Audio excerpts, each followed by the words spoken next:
어서오세요, 어서오세요. 서울 도봉구 창동 사는 불량주부 망치 부인이 운영하고 있는 생방송 시사수다방에 오신 것을 환영합니다. 반갑습니다. 감사합니다. 어서오세요.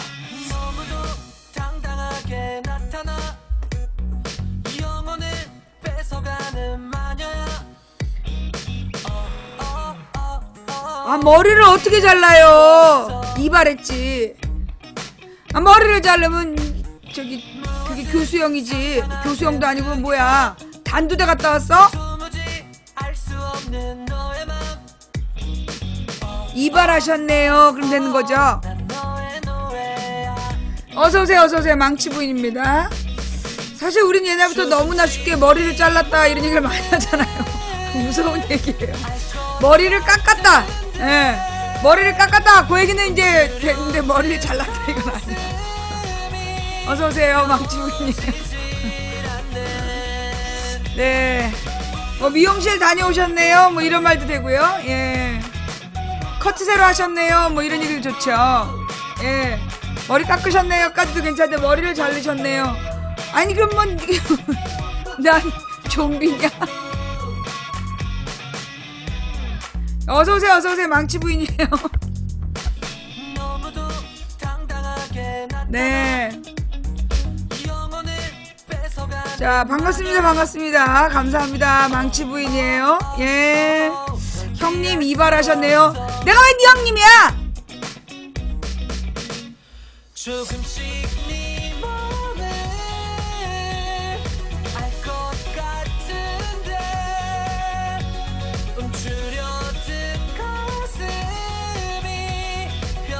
어서오세요, 어서오세요.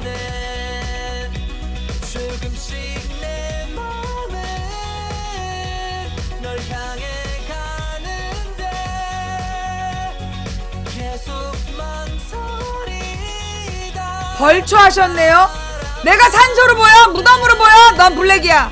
강퇴.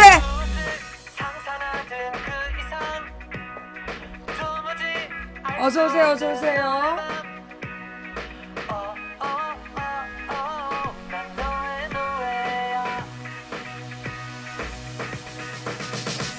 조금씩 네 맘을 알 것 같은데 움츠려든 가슴이 펴지질 않네. 조금씩 내 맘을 널 향해 가는데 계속 망설이다 바라만 보네.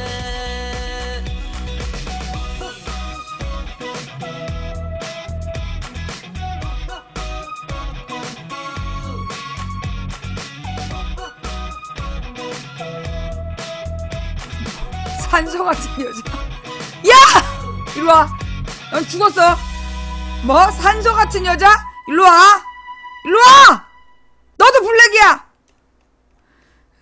아니, 그 산소가 아닌 것 같은데. 예. 자, 어서오세요, 어서오세요. 망치부인입니다. 자, 오늘은 또 방송 시작하면서 또 안내 말씀드릴게요. 내일은 안산 단원고가 아니라 안산 4.16 기억전시관, 예. 4.16 기억전시관에서 망치부인의 단원고 약전 읽기 방송이 있습니다. 지난번에 이렇게 그 방송 마이크 상태가 너무 안 좋았더래서, 예, 이번에는 좀 그 마이크를 좀 가져가려고 그래요. 예. 그래서 잘 될지는 잘 모르겠지만 좌우지간 지난번에 성주 가져갔던 그 마이크를 가지고 가서 한번 좀 더 나은 환경을 이제 만들어 보려고 최선을 다해 보겠습니다. 자, 그 다음에 7월 6일날, 다음 달이죠? 다음 달 초에, 아프리카 서수길 대표와 함께하는, 아프리카 서수길 대표님과 함께하는 사랑의 콘서트가 있다. 그래서 우리 손병희 가수, 나란히 가지 않아도의 손병희 가수의, 그 음악과, 그 다음에 우리 서수길 대표님과 망치부인의 토크로 이어 진행되는 콘서트 선착순 200명 모집을 하는데요. 이제 특정 번호를 제가 7월 1일 정오에 공개할 거예요. 그럼 그 번호로 문자를 보내시는 거야. 여러분이 특정 번호로 문자를 보내시면, 문자를 보낼 때, 일단 그 본인의 사진, 그 다음에 이제 일단 자기 전화번호로 보내야 되고, 그 다음에 이름, 그 본인의 이름하고 나이하고, 이름하고 나이하고 사진하고, 만 보내면 되겠죠? 그렇게 해서 이제 보내시면, 근데 이제 만약에 동행이 있다. 그러면 동행의 사진, 이름, 나이, 이렇게 같이 보내셔야 돼요. 본인의 사진을 좀 보내주셔야 되는 이유가 뭐냐면, 신청해놓고 안 오는 사람들이 있을까봐, 혹은, 신청자들 중에 혹시라도, 이상한 사람이 있을 수 있기 때문에, 제가 이제 이 본인의 사진을, 이제 먼저 보내라. 그래서 이제 셀카 사진을 같이 보내시면, 이제 입장하실 때, 이 사람이구나라고 제가 이해한다는 거죠. 사진이 왜 필요하냐? 지난번에 그 안희정 지사 콘서트 때 못 봤어요? 그때도 제가 사진을 요구했죠? 그래서 사진을 보내는 게 기분 나쁘면 안 오셔도 돼요. 신청 안 하시면 됩니다. 그냥 이제 셀카 사진, 평범하게 보이는 셀카 사진 막 뽀샵 많이 해갖고 실물하고 구분 안 되는 거 말고! 네. 이게 또 이제 혹시 또 이상한 테러범이 또 올 수 있기 때문에, 요즘에 이제 연대 사건을 봐서도 그렇고, 이 테러범들이 많잖아요? 그래서 이제 그 테러 방지용으로 이제 셀카 사진을 보내라라는 이야기죠. 뭐 거기다 자기소개서까지 쓰라고 너무 좀 긴 것 같아서 이름, 나이, 사진 정도만 보내시면 그 세 가지가 딱 완성이 되면 제가 출입 번호를 보내드릴 거예요. 그러면 그 번호를 딱 대시고 자기 이름을 대고 전화번호 끝번호를 확인받고 들어오시면 되는 걸로. 장소는 프리겁 스튜디오. 다음 달이에요. 7월 6일. 그 문자 보내는 신청 전화는 7월 1일에 그 특정 번호로 공개할 테니까 그쪽 번호로만 보내셔야 된다는 거. 이력서냐, 자기소개서까지 정립은 되나요? 안 된다고! 자, 엄청난 검증을 해서, 싫으면 안 하셔도 돼요. 일단 뭐 200명까지만 들어올 수 있는 장소인데 200명을 못 채울 수도 있어요. 뭐 한 20명, 30명 올 수도 있고 평일날 저녁이기 때문에 목요일 저녁에 들어오시는 건데 7월 1일날 정오부터 신청을 받는다는 거 이해해 주시고요. 그 다음에 우리 방송에서 몇 가지 금지된 사항 있죠. 그 망치부인 방송에서 금지된 사항, 첫째 시킴질, 망치한테 뭘 요구하면 안 돼. 그 다음에 뭐 지적질, 망치한테 뭐가 불만이다. 불만 있으면 네가 안 보시면 됩니다. 그 다음에 시킴질, 지적질, 그리고 도배질을 하시면 안 되죠. 여기 망치부인 방송에다가 이제 막 똑같은 질문을 2번, 3번 같이 쓰시면 안 돼요. 한 번만 질문해야 된다는 거. 그 다음에 이제 시청자들 개인 간에 친목질이 금지되어 있습니다. 서로 막 안녕하세요, 뭐 누구님 고생이 많으시죠, 뭐 이따위 얘기하다 걸리면 블랙이에요. 왜 블랙인가요? 시비 걸면 영구 블랙이고요. 뭐 이렇게 쪽지를 보내갖고 항의하시면 3족을 블랙 겁니다. 그 다음에 이제 서로 이제 시청자들끼리 지적질도 금지되어 있어요. 뭐 누구 이름 불러가지고 너 나가 뭐 이렇게 얘기하시면 동방강퇴. 저놈이 욕해서 따라 욕했어요. 그러면서 도대체 무슨 기준으로 강퇴한 거예요? 라고 얘기하면 영구블랙. 쪽지 보내거나 메일 보내서 항의하면 3족을 블랙. 자, 그 분명히 알아주시고요. 그 다음에 옛날에 우리 아프리카 망치부인 방송에는 별풍선 규제가 까다로웠지만 요즘은 다 풀었어요. 딱 하나 남겨놨죠.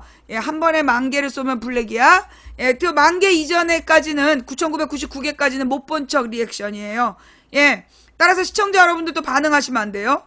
누가 별풍선을 많이 쐈다가 오, 와, 뭐 이렇게 반응하시면 안 됩니다. 뭔 말인지 알았죠? 왜 그러냐면 이 별풍선을 쏘지 못하는 분들이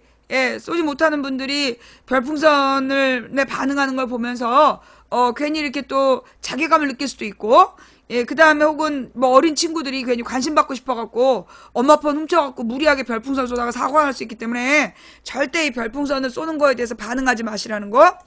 그리고 또 이렇게 막 아유 저 대신 후원해줘서 고마워요 막 그러면서 인사하시는 분들이 있어요. 예, 시청자들이 누가 별풍선 쏘면 막 뭐 누구님 감사합니다 하면서 인사하시는 분들 계셔요. 예, 그런 거는 님 방송에서는 하시고 우리 방송에서 그런 거 하지 마시고. 예, 그리고 별풍선 뭐 몇 개 쏠 테니까 뭐 해주실래요? 그럼 고소합니다. 네, 조심하시고. 그 다음에 우리 망치부인 방송에 전화번호가 있죠. 네, 전화번호가 공개되어 있으니까 당당하게 전화하면 고소합니다. 예, 이 전화번호에 문자만 보내는 거예요. 010-2294-2019로 문자만 보내야 되고, 거기다가 전화질을 함부로 하시면 안 돼요. 네. 아무 때나 술 처먹고 막 시로이님 한마디만 할게요. 사랑합니다. 지랄이야, 진짜! 전화하면 다 고소할 거야. 예. 예, 그 다음에 이제 우리 집 주소도 공개되어 있습니다. 망치부인의 그 데스크탑으로 검색해서 들어오시면 망치부인 방송국이 있죠. 마당. 아프리카 망치부인 마당에 들어오시면 거기 우리 주소가 공개되어 있어요. 예, 그 주소를 보고 또 환장해가지고, 막 또 찾아오는 분들 계셔요. 망치부인님 좋아하시는 만두 들고 왔어요. 고소합니다. 예. 집에 찾아오면 고소하고 전화하면 고소할 거야. 오로지 전화번호는 문자할 때만. 문자도 길게 하면 고소할 거야. 문자는 80자 이내로. 예. 그 다음에 텔레그램은 평상시 160자 이내, 인생 상담만 400자 이내. 도대체 왜 이렇게 규정이 까다롭냐? 그러니까 오래 사는 거야 내가. 안 그랬으면 벌써 시달려서 죽었을 거야. 내가 옛날에 아프리카에서 방송 시작하고 내가 얼마나 시달렸는 줄 알아? 밤에 11시 반에 전화가 와. 띠리릭 와갖고 전화 받으면 망치부인님 우리 친구들이랑 술 한잔 하면서 제가 우리 망치부인님에 대해서 홍보 중입니다. 한마디 해주십시오. 그 내가 네 수고하세요로 끊었어. 새벽 4시에 또 전화. 망치부인님 제가 망치부인을 얼마나 사랑하는지 이 새끼들한테 한마디만 해주십시오. 그래서 차단했죠. 예, 그리고 고소합니다. 예, 그래서 전화를 받아주면 한두 끝도 없어요. 예, 그래서 우리 망치부인 방송에 전화는 일체 금지된다는 거. 그 다음에 본인이 문자를 못해가지고 문자 보내기가 어려워가지고 전화하셨다. 그건 님 사정이고요. 님처럼 전화하신 분들이 그냥 수십 명이야. 내가 그런 전화를 다 받다 보면은 하루 그냥 인생을 망쳐. 하루 인생이 아니라 하여튼 그냥 하루에 시간이 없어. 예. 예, 그러니까는 이제 망치부인한테 너무나 그렇게 쓸데없는 긴 글자 보내지 말고 쓸데없는 문자 보내지 말고. 내가 눈이 막 얼른얼른거려. 늙었고 노안이란 말이야. 이 스마트폰 오래 쳐다보면 눈이 얼얼해가지고 다음날 방송을 못하니까 그렇게 막 쓸데없이 문자 많이 보내지 말고 꼭 중요한 내용, 꼭 보내야 되는 내용만 보내시기 바랍니다. 예. 그리고 막 경찰에 신고하셔야 될 문제를 막 저한테 문자 보내시고 그러시는데요. 네. 어떤 뭐 폭력 사건이라든가 형법 위반 사건은 경찰로 신고를 해주시기 바랍니다. 예. 누가 없어졌어요. 이런 것도 경찰에 도움을 요청하셔야지 제가 도와드릴 수 있는 방법이 없어요. 예, 좀 부탁 좀 드릴게요. 자, 그래서 지적질, 시킴질, 도배질, 전화질, 문자질, 집에 찾아오는 질 하면 안 된다. 예, 그리고 우리 방송에서 이제 이 침묵질이 딱 금지되어 있다는 거 되게 중요한 거예요. 내가 유튜브에서 방송 안 하겠다라니까 막 유튜브에서 부랴부랴 달려오신 분들 막 아프리카 생방송 재밌네요 막 이러면서 채팅창에서 너무 반가웠고 어머 어저께도 봤는데 아이고 오늘도 또 봤네요 뭐 누구누구님 반가워요. 그런 블랙이야. 왜 그러냐면 이게 아프리카가 옛날부터 시사방송들이 많이 망했어. 이 망한 게 왜 망했냐면 서로 침묵질 해가지고 저그들끼리만 친한 짓을 하는 거야. 자기네들끼리만 막 친한 척을 해가지고 누가 새로 들어와가지고 이건 무슨 방송입니까? 물어봤는데 대꾸도 안 해. 이거 무슨 시사방송 아니에요? 뭐 이렇게 물어봤는데도 대꾸도 안 하고 지들끼리 막 얘기하고 누구가 옷을 뭘 입었네 뭐 손톱깎이는 뭐가 좋네 옷은 어디가 잘 파네 뭐 이런 쓸데없는 생활정보 그걸 하면서 그런 얘기 안 하면 니들끼리 가! 왜 남의 채팅창에서 그런 짓거리 하고 지랄들이야. 방송하고 상관없는 얘기하다가 얼른 그냥 뒤질 줄 알아. 예, 그래서 우리 망치부인 방송에 와가지고 예, 자기네 신사 한탄하면서 어떤 사람은 막 자기네 시어머니 욕, 시누이 욕 다 하고 앉아 있어. 이 채팅창에다가 개인 신사 한탄하는 거 아니야. 그 개인적으로 서로 아는 사람들끼리 뭐 인사하지 말고 누구야, 누구 왔니? 그리고 채팅창에서 블랙이야. 대꾸에도 블랙이고. 알았지? 이 망치 부인이 그나마 이렇게 망틀러로 살아왔기 때문에 그래서 우리 방송이 유지된 거야. 옛날에 그거 다 받아준 방송 죄망했어.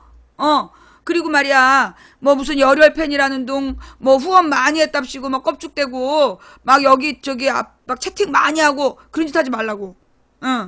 이게 그 빨간 글씨로 열혈팬이 막 채팅하다 걸리면 블랙이야. 저기 이 채팅을 그렇게 막 그 돈 많이 냈다고 그러면 티내면서 하시면 안 돼요. 예. 웬만하면 이제 그 열혈 팬들은 서브 아이디라 그러죠. 예. 그 저기 자녀분들 아이디나 아내분 아이디로 예, 로그인을 해서 저기 시청하시기를 채팅하시길 바랍니다. 우리 망치부인 방송이 이렇게 장수하는 데는 비결이 있는 거야. 옛날에 어떤 방에는 막 이제 그 몇몇 시청자 그것도 한 10명 정도만 있어도 망해. 10명이서 지들끼리만 채팅을 계속 하는 거야.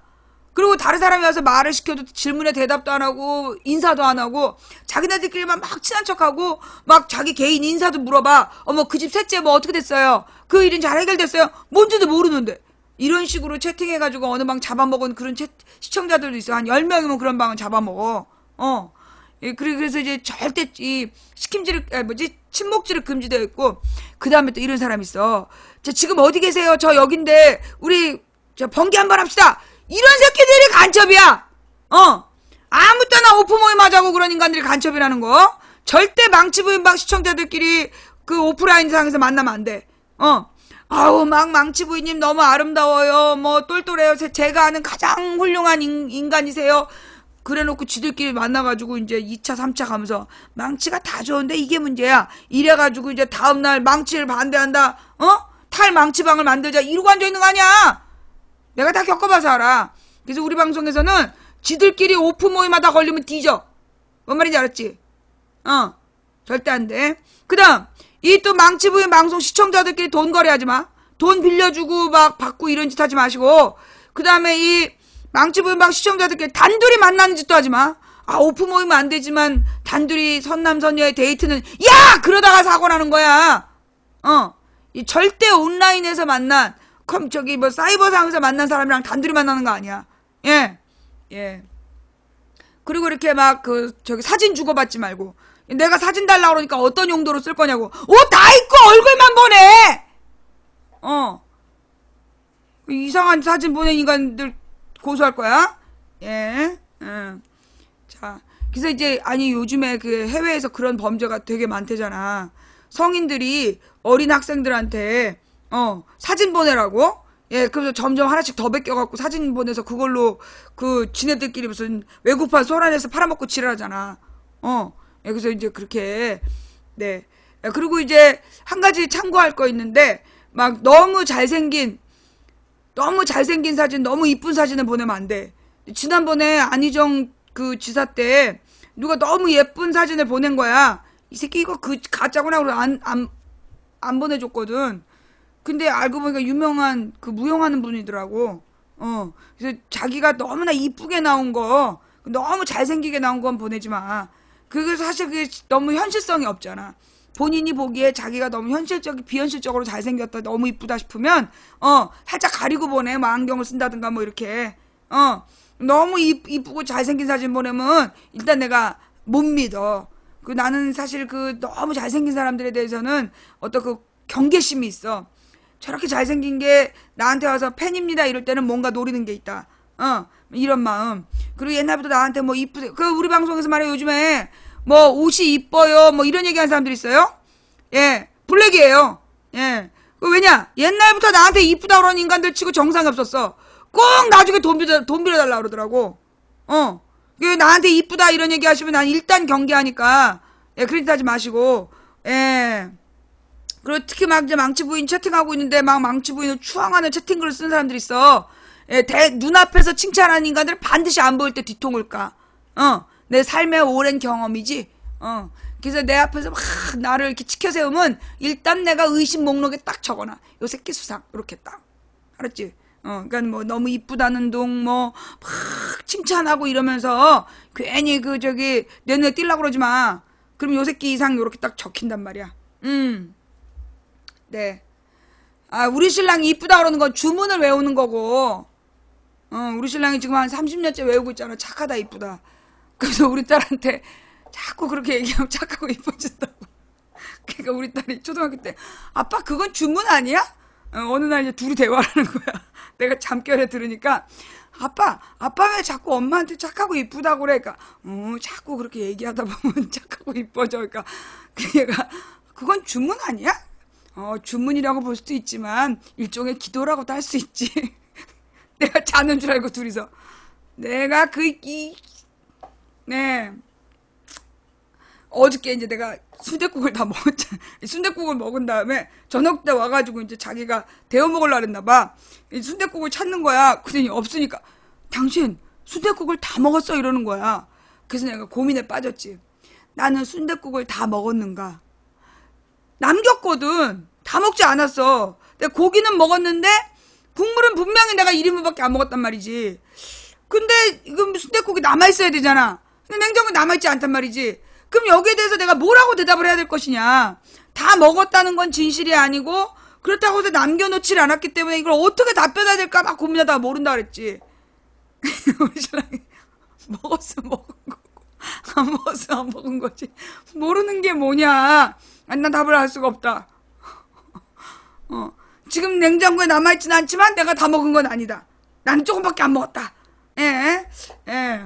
옛날 먼 옛날 내가 이제 아기를 낳고 너무나 뭐라 그러니 속이 허한 거야. 이 10kg로 계속 안고 다니다가 10kg가 쑥 나가고 나니까 사실 아기 몸무게는 3kg밖에 안 됐어. 3.8kg. 근데 몸무게가 10kg까지 늘었단 말이지. 근데 이제 이게 3.8kg가 나가고 나니까 너무 허전한 거야. 그래갖고 이제 하루에 족발 하나, 피자 한 판씩을 계속 먹다가 이제 보니까 그 아기를 낳았는데 그 다음에 살이 더 찐 거야.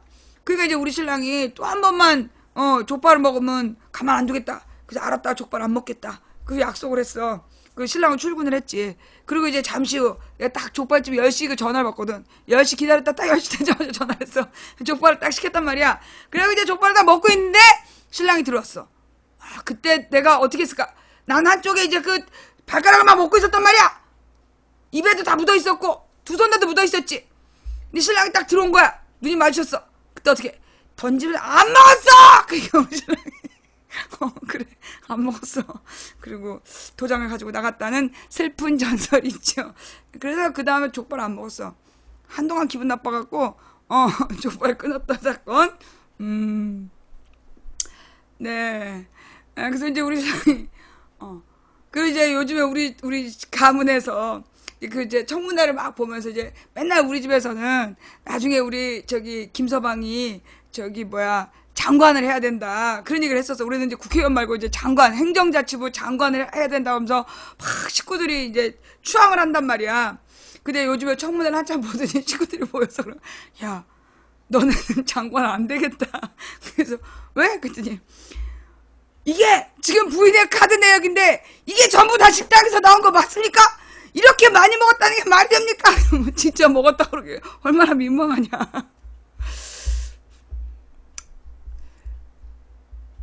카드 사용 내역의 80%가 외식이야. 뷰티 1%, 19%는 서점, 80%가 외식. 이게 말이 되냐 이렇게 물었을 때 그 진실이라고 얘기하기가 너무 쪽팔려서 장관 제안이 들어오면 거절하자 이렇게 결심을 했어요. 옛날에 이제 신랑이 처음으로 구의원 후보에 나왔을 때 내가 이제 개량 한복을 입고 선거운동을 했죠. 근데 이제 동네 사람들이 나만 보면 그렇게 이제 애처롭게 바라봐. 왜냐 나는 그래서 그래 내가 새벽에 나가서 학원 강사하고 그리고 이렇게 해서 선거운동 하려니까 힘들어. 그러니까 날 저렇게 바라보는구나. 그러면서 이제 막 했어. 근데 나중에 이제 우리 딸내미 돌잔치를 하는데 사람들이 와갖고 그 처대는 어떻게 됐냐는 거야. 처대가 누구냐고. 그랬더니 그 옛날에 선거운동 할 때 뱃속에 있던 애기. 그때 뱃속에 애기 없었는데 아닌데 그게 신랑한테 무슨 얘기냐. 예. 이제 동네 주민들이 내가 이제 계란 한복을 입고 다니니까 임신한 줄 안 거야. 이제 밥 먹고 밥을 워낙 많이 먹으니까 배가 많이 나왔고 사람들이 전부 다 만삭인 줄 알았던 거지. 그래갖고 이제 처음에 신랑한테 아유 그 색시가 만삭의 몸을 이끌고 선거운동한 게 너무 안 됐다. 처음에는 아유 똥배예요 그랬대. 근데 이제 자꾸만 시간이 지날수록 너무나 민망해가지고 가만히 있었다는 거야.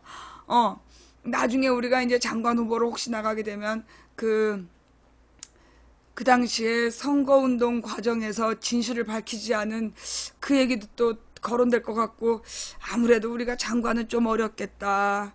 예. 임신 공격이죠. 예. 그래서 이제 우리가 이제 장관은 접고, 내년에 이제 그 지방선거 떨어지면, 사천으로 내려가는 걸로, 예, 그렇게 합의 보고, 예, 마지막 1년을, 불태우고 있는 중이에요.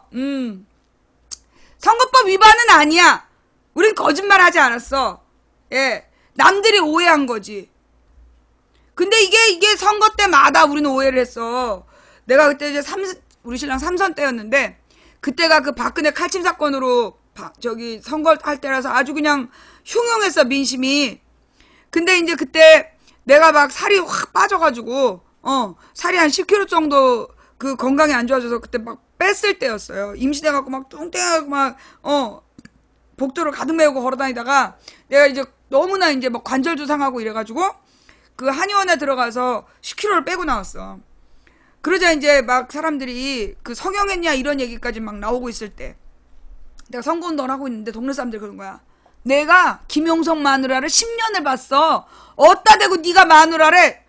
부인 맞는데 거짓말 하지 마. 얼마나 김용석 부인이 그냥 후덕하게 생겼는데 빼짝 꼬라가지고 저 맞는데요. 어디서?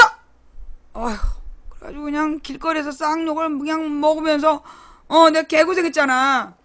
그 문제도 그래갖고 우리 신랑이 재혼했다 소문이 났잖아. 재혼했다고. 그러다가 이제 작년에 돌았던 소문은 이제 김용석이 사실 알고 보니까 남자를 좋아한다. 남자랑 손 붙잡고 골목에 걸어가는 걸 봤다. 난데 나라고 젊은 남자를 손 붙잡고 다닌다. 예, 이제 길에선 손 안 붙잡고 다니면서 흉흉한 소문이 돌아. 네. 자, 그래서 이제 우리 선거 때마다 돌았던 흉흉한 소문이 내년에 또 뭐라고 돌지. 지난번에 그 2014년 선거 때는 내가 이제 그 박근혜 정부를 10세라고 욕했던 장면을 누가 편집을 해가지고 그걸 동네에 돌린 거 아니야. 한나라당 후보가, 새누리당 후보가 내가 박근혜 정부 10세라고 딱 얘기했던 한 10분짜리를 동네 사람들한테 쫙 돌렸어. 근데 이제 부작용이 나온 거지. 야, 시원하다. 이래가지고 이제 그 사람이 돌리다 말았다는 전설이 있었죠. 자, 하여튼 그 이제 오늘은 내가 이제 꼬막 비빔밥을 정말 맛있게 먹었어요. 네, 우리 어머니께서 그 꼬막 비빔밥을 이제 내가 지난번에 이제 꼬막 무침이 너무 맛있다고 또 해달라고 막 그랬더니 드디어 이제 우리 어머님이 꼬막 무침을 새로 해주신 거야. 그래서 아까 점심 때 꼬막 무침을 이제 맛있게 먹었죠. 막 다 이제 비빌라고 다 해놨는데 연병 밥이 없는 거야. 그 밥도 조금씩 두 공기에다가 나눠놨어. 그래가지고 이제 내가 그걸 탁 섞어가지고 지금 막 너무 막 뿌듯해. 기분이 굉장히 좋아. 예. 어저께는 내가 너무 그 국물만 먹고 그 밥을 제대로 안 먹었더니 어제는 조금 우울했는데 오늘은 너무 맛있는 사랑하는 꼬막을 먹었기 때문에 지금 기분이 너무 평화로워. 네. 씹씹 만두 사변 그 얘기는 하면 안 돼. 그 어떤 사람이 만두 들고 찾아온 사건 아니야. 내가 맨날 내일 날 2시에 만나요. 그때 진짜 우리 집에 2시에 찾아왔더라니까. 너 얼마나 무서웠는지. 전파 무기가 자기 뇌를 작동한다는 사람도 찾아오고, 어떤 사람은 와갖고 유서를 200장을 써놓고 갔어. 내가 그래가지고 우리 집에 찾아오면 내가 다 고소하는 거야. 10월 10일 날 옛날에 저기 누구야 박원순 시장 선거할 때 10월 10일 날 누가 만두 10개 들고 찾아왔던 사건 있었어. 그게 씹씹 만두 사변이야. 2011년 10월 10일 만두 10개를 든 묘령의 여인이 2시에 만나자고 했잖아요. 이러면서 찾아왔더라니까. 내가 얼마나 놀랬다고. 실화야. 생방송으로 봤어 사람들이. 예. 자, 뭐 이렇게 해서 오프닝 2풀었어. 예, 2풀기를 했고요. 자,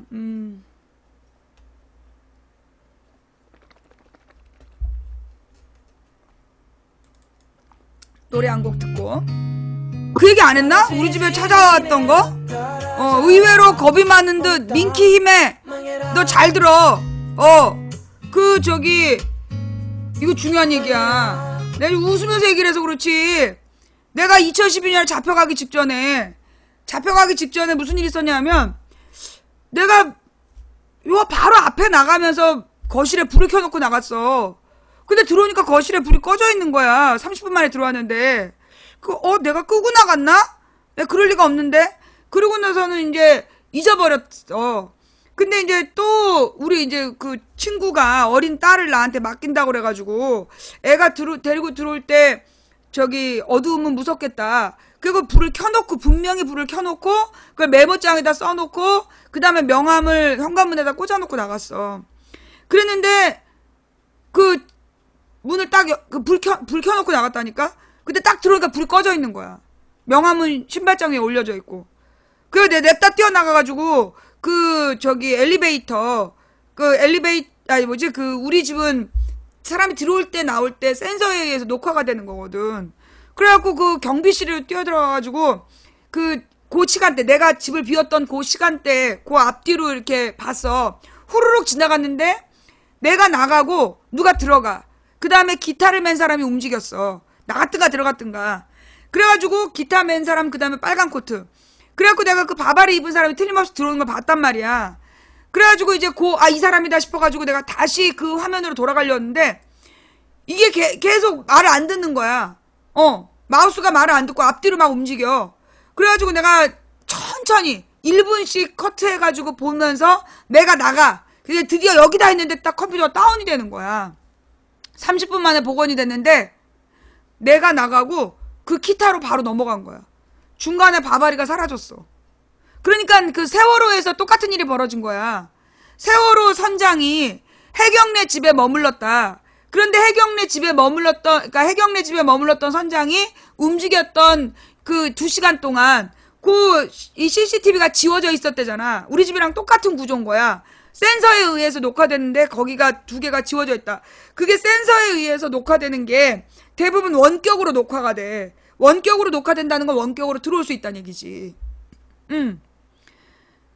그리고 나서 내가 이제 엘리베이터를 다시 이제 관리실까지 찾아가서 엘리베이터를 타고 움직인 사람들을 일일이 봤어. 근데 어느 한 집이 좀 이상하더라고. 수상했어. 그 여자 하나랑 남자 둘이 사는 집이었는데 좀 관계가 애매한 사람들이었어. 근데 내가 감옥 갔다 오니까 이사 갔더라고. 우리 집이랑 가까운 데였는데 내가 감옥 갔다 오니까 이사 가고 없더라고요. 그런 일이 있었고, 그 다음에 이제 잡혀가기 직전에 그러니까 우리가 이제 신랑이랑 밥을 먹으러 외식을 하러 가면서 집에 불을 다 끄고 갔어. 딸방이랑 전부 다 내가 딸이랑 둘이 나가면서 딸이랑 같이 나갈 때는 교육적으로 집을 다 불을 끄고 간다라는 그 규칙이 있기 때문에 불을 다 끄고 나갔단 말이야. 근데 밥 먹고 딱 들어오니까 딸방에만 불이 켜져 있더라고. 그게 나 잡혀가기 일주일 전. 잡혀가기 일주일 전에 그 불이 딱 켜져 있었어요. 뭐 그런 일이 있었고, 그 다음에 내가 이제 그 미국하고 캐나다 방문했을 때, 그때 캐나다에서 누가 꼭 전해주고 싶은 게 있다. 그래서 어느 호텔인지 알려달라는 거야. 그리고 내가 어느 호텔이라는 걸 알려줬어. 근데 그 찾아오겠다는 시청자는 안 찾아왔고, 내가 이제 우리 우리 시청자가 밥을 먹었어요. 시청자네 집에 가서 밥을 먹고 있는데 갑자기 헤드라이트 불빛이 거실까지 쭉 들어오는 거야.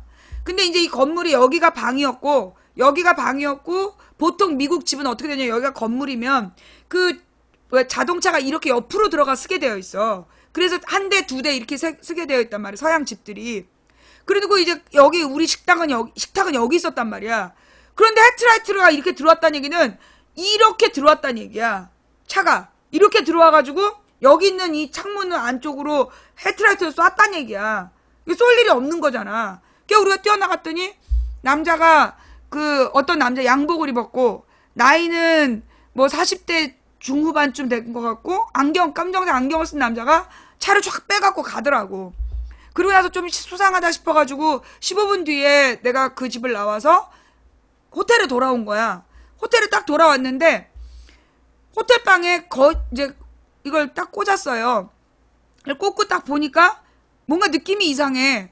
그 목욕탕을 딱 들어갔더니 그 욕실을 들어가서 보니까 원래 호텔에서 이틀을 묵고 그러면 이제 그 청소라는 걸 다 해준잖아. 청소하고 반드시 이걸 닫아놔요. 그 저기 뭐라나 이 화장실 커버를 닫아놓게 돼 있어. 근데 들어왔는데 커버가 젖혀져 있는 거야. 근데 보통 왜 여자들이 앉을 수 있는 안장까지는 그래도 놨다라면 이해를 해. 그것까지 젖혀져 있는 거야. 그런데다가 그 화장실 안에서 거품이 돌돌 돌고 있는 거야. 방금 남자가 소변을 보고 간 것처럼 거품이 뽀글뽀글 돌고 있는 거야. 그래가지고 내가 그걸 딱 찍었어. 바로 찍고 나서 캐나다에 나를 초청했던 사람을 부르고 그 다음에 통역해줄 사람을 부른 다음에 이제 바로 프론트 데스크를 불렀지. 보안 요원을 요청해갖고 너네 이게 일상적인 상황이냐. 내가 짧은 말로 이게 너네 평범한 수준이냐. 내가 방금 나갔다 들어왔는데 화장실이 이렇게 되어 있더라. 이거 어떻게 된 거냐 했더니 이 사람들이 자기네들이 일반적인 상황이 아니라는 거야. 청소하는 사람들이 아침에 11시에 청소했다는 거야. 그러니까 그러면 그 뽀글뽀글 거품이 그러면 계속 뭐 한 몇 시간 간다면 이해가 돼. 10분도 안 돼가지고 사라졌어. 그러니까 그 매니저가 와가지고 보고 있는데 거품이 가라앉더라고. 그러니까 이제 누군가 들어왔다는 얘기잖아. 근데 호텔에는 CCTV가 없어요. 호텔 복도에는 CCTV가 없어. 그게 호텔 그 손님들의 사생활 보호 때문에 호텔의 복도에는 원래 CCTV가 없는 거야. 그리고 나서 이제 우리가 문제가 돼갖고 로비에 앉아있는데 시청자 집에 있을 때 들어왔던 차에 탔던 사람이랑 똑같이 생긴 사람이 그 호텔이 이렇게 이쪽에서 들어가서 저 바깥으로 이제 관통하는 호텔이야. 차 열쇠를 들고 아주 되게 이렇게 바쁜 일을 보는 것처럼 다른 짐은 하나도 없어. 그냥 그 양복을 입고 그 차 열쇠를 들고 이렇게 하면서 날 딱 쳐다보고 가는 거야. 그 시청자 집에 찾아왔던 그 호텔로부터 한 30분 정도 거리에 있는 시청자 집에 찾아왔던 그 차 안에 있던 사람이 그 차 열쇠를 지 열쇠인가 보지? 다른 건 아무것도 안 들고 그것만 딱 들고 관통을 해서 이 호텔을 관통을 해서 로비에 있는 나를 딱 보고 가더라고. 이제 그놈이 나는 그놈일 거라고 봐. 근데 이게 그러면 당연히 이 방에 왔다 갔다 한 기록이 바로 떠야 돼. 근데 그 기록이 잘 안 뜨는 거야. 방에 이제 출입 기록이 바로 떠야 되는데 그 출입 기록이 안 뜨고 계속 오류가 났대. 오류가 난 다음에 다음 날인가 하여튼 몇 시간인가 지난 다음에 복구를 해서 보니까 아침에 내가 나가고 11시에 청소하고 그리고 아무도 들어오지 않았다는 거야. 지운 거겠지. 그 자료를. 그게 이제 캐나다에서 내가 겪은 일이야. 그 다음에 근데 이제 들어와갖고 뭐 했냐면 내 그 트렁크를 열어놨어. 잠궈놓고 간 트렁크를 열어놨는데 아무것도 사라지지 않았어. 그러면 이게 절도죄가 아니기 때문에 이게 아무 범죄도 안 된다는 거야. 그냥 들어왔다 나가는 거는 아무런 범죄가 안 된다는 거야. 그리고 들어왔다 나갔다는 객관적 증거가 있어야 되는 거야. 이게 내 기억에는 우리 딸 보는 앞에서 내가 열쇠를 잠갔는데 그게 풀어져 있어. 근데 우리의 말뿐인 거잖아. 객관적 증거가 없는 거야.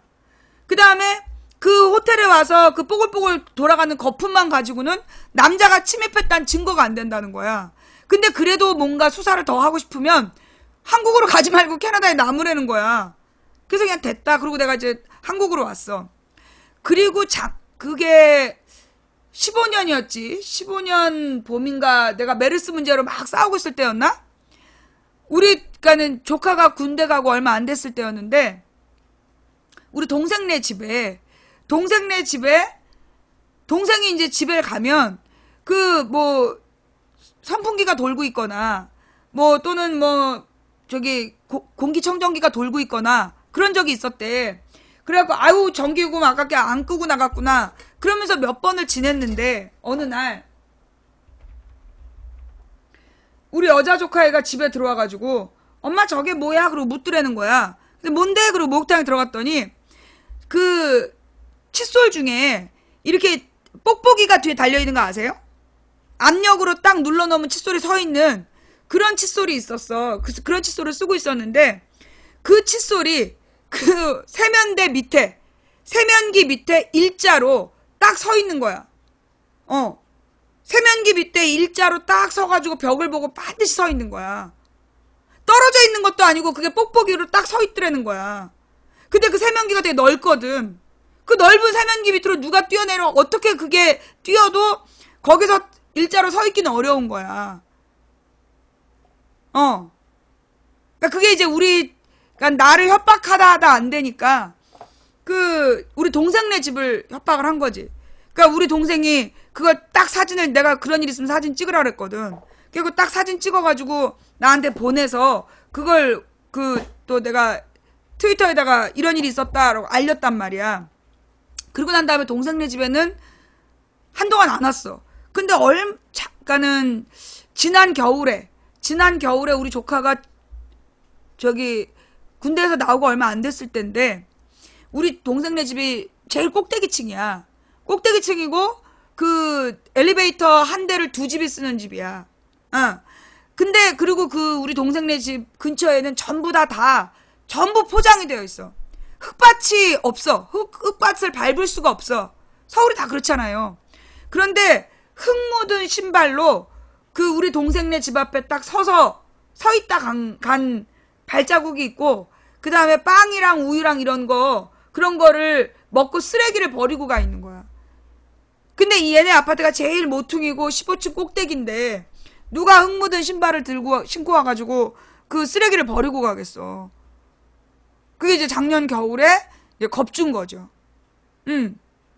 집 앞에, 그러니까 집으로 들어가진 않고 집 바깥에 그런 흔적을 남겨놓고 간 거지. 내가 그런 일을 계속 겪고 살았어. 그러니 누가 찾아와가지고 아까 걔 어디 갔니? 망치 부인님 보기보다 겁이 많으시네요. 일로 와봐. 네가 나 같은 일 겪었으면 만두 10개 들고 찾아왔을 때 엄마 반가워요 그러고 만두 먹을 수 있겠니? 일로 와봐. 김제동네도 그랬대? 김제동네 집도?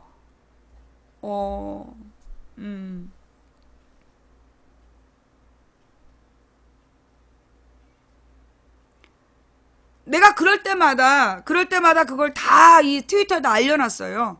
일부러. 근데 얘네들의 특징이 뭐냐면 그게 이제 이 사람들을 겁주는 거야. 겁주고 괴롭히고 위축시키려는 그런 방법인데, 그거를 보니까는 여러 사람들한테 그런 짓을 하는 것 같더라고. 집단적으로. 옛날에 내가 아프리카에 처음 왔을 때 아프리카의 어떤 여자 BJ네 방에 어떤 놈이 와가지고 사진을 찍어왔다는 거야. 여자 BJ가 자고 있는 모습을 찍어가지고 보냈더라는 거야. 문자로. 그런 일이 2007년에 있었다고 들었어, 내가. 김제동네도 그런 일이 있었다고? 김제동 집에 들어와서? 그러니까 이것들이 일부러 만약에 해코지를 하잖아요.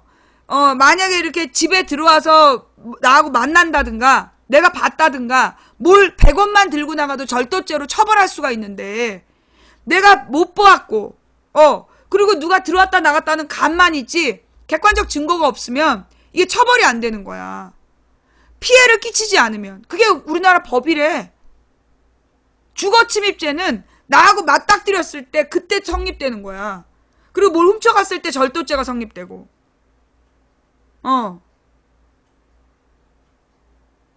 김제동한테는 무슨 일이 있었는데? 김제동네 집에도 막 들어왔다 나갔대?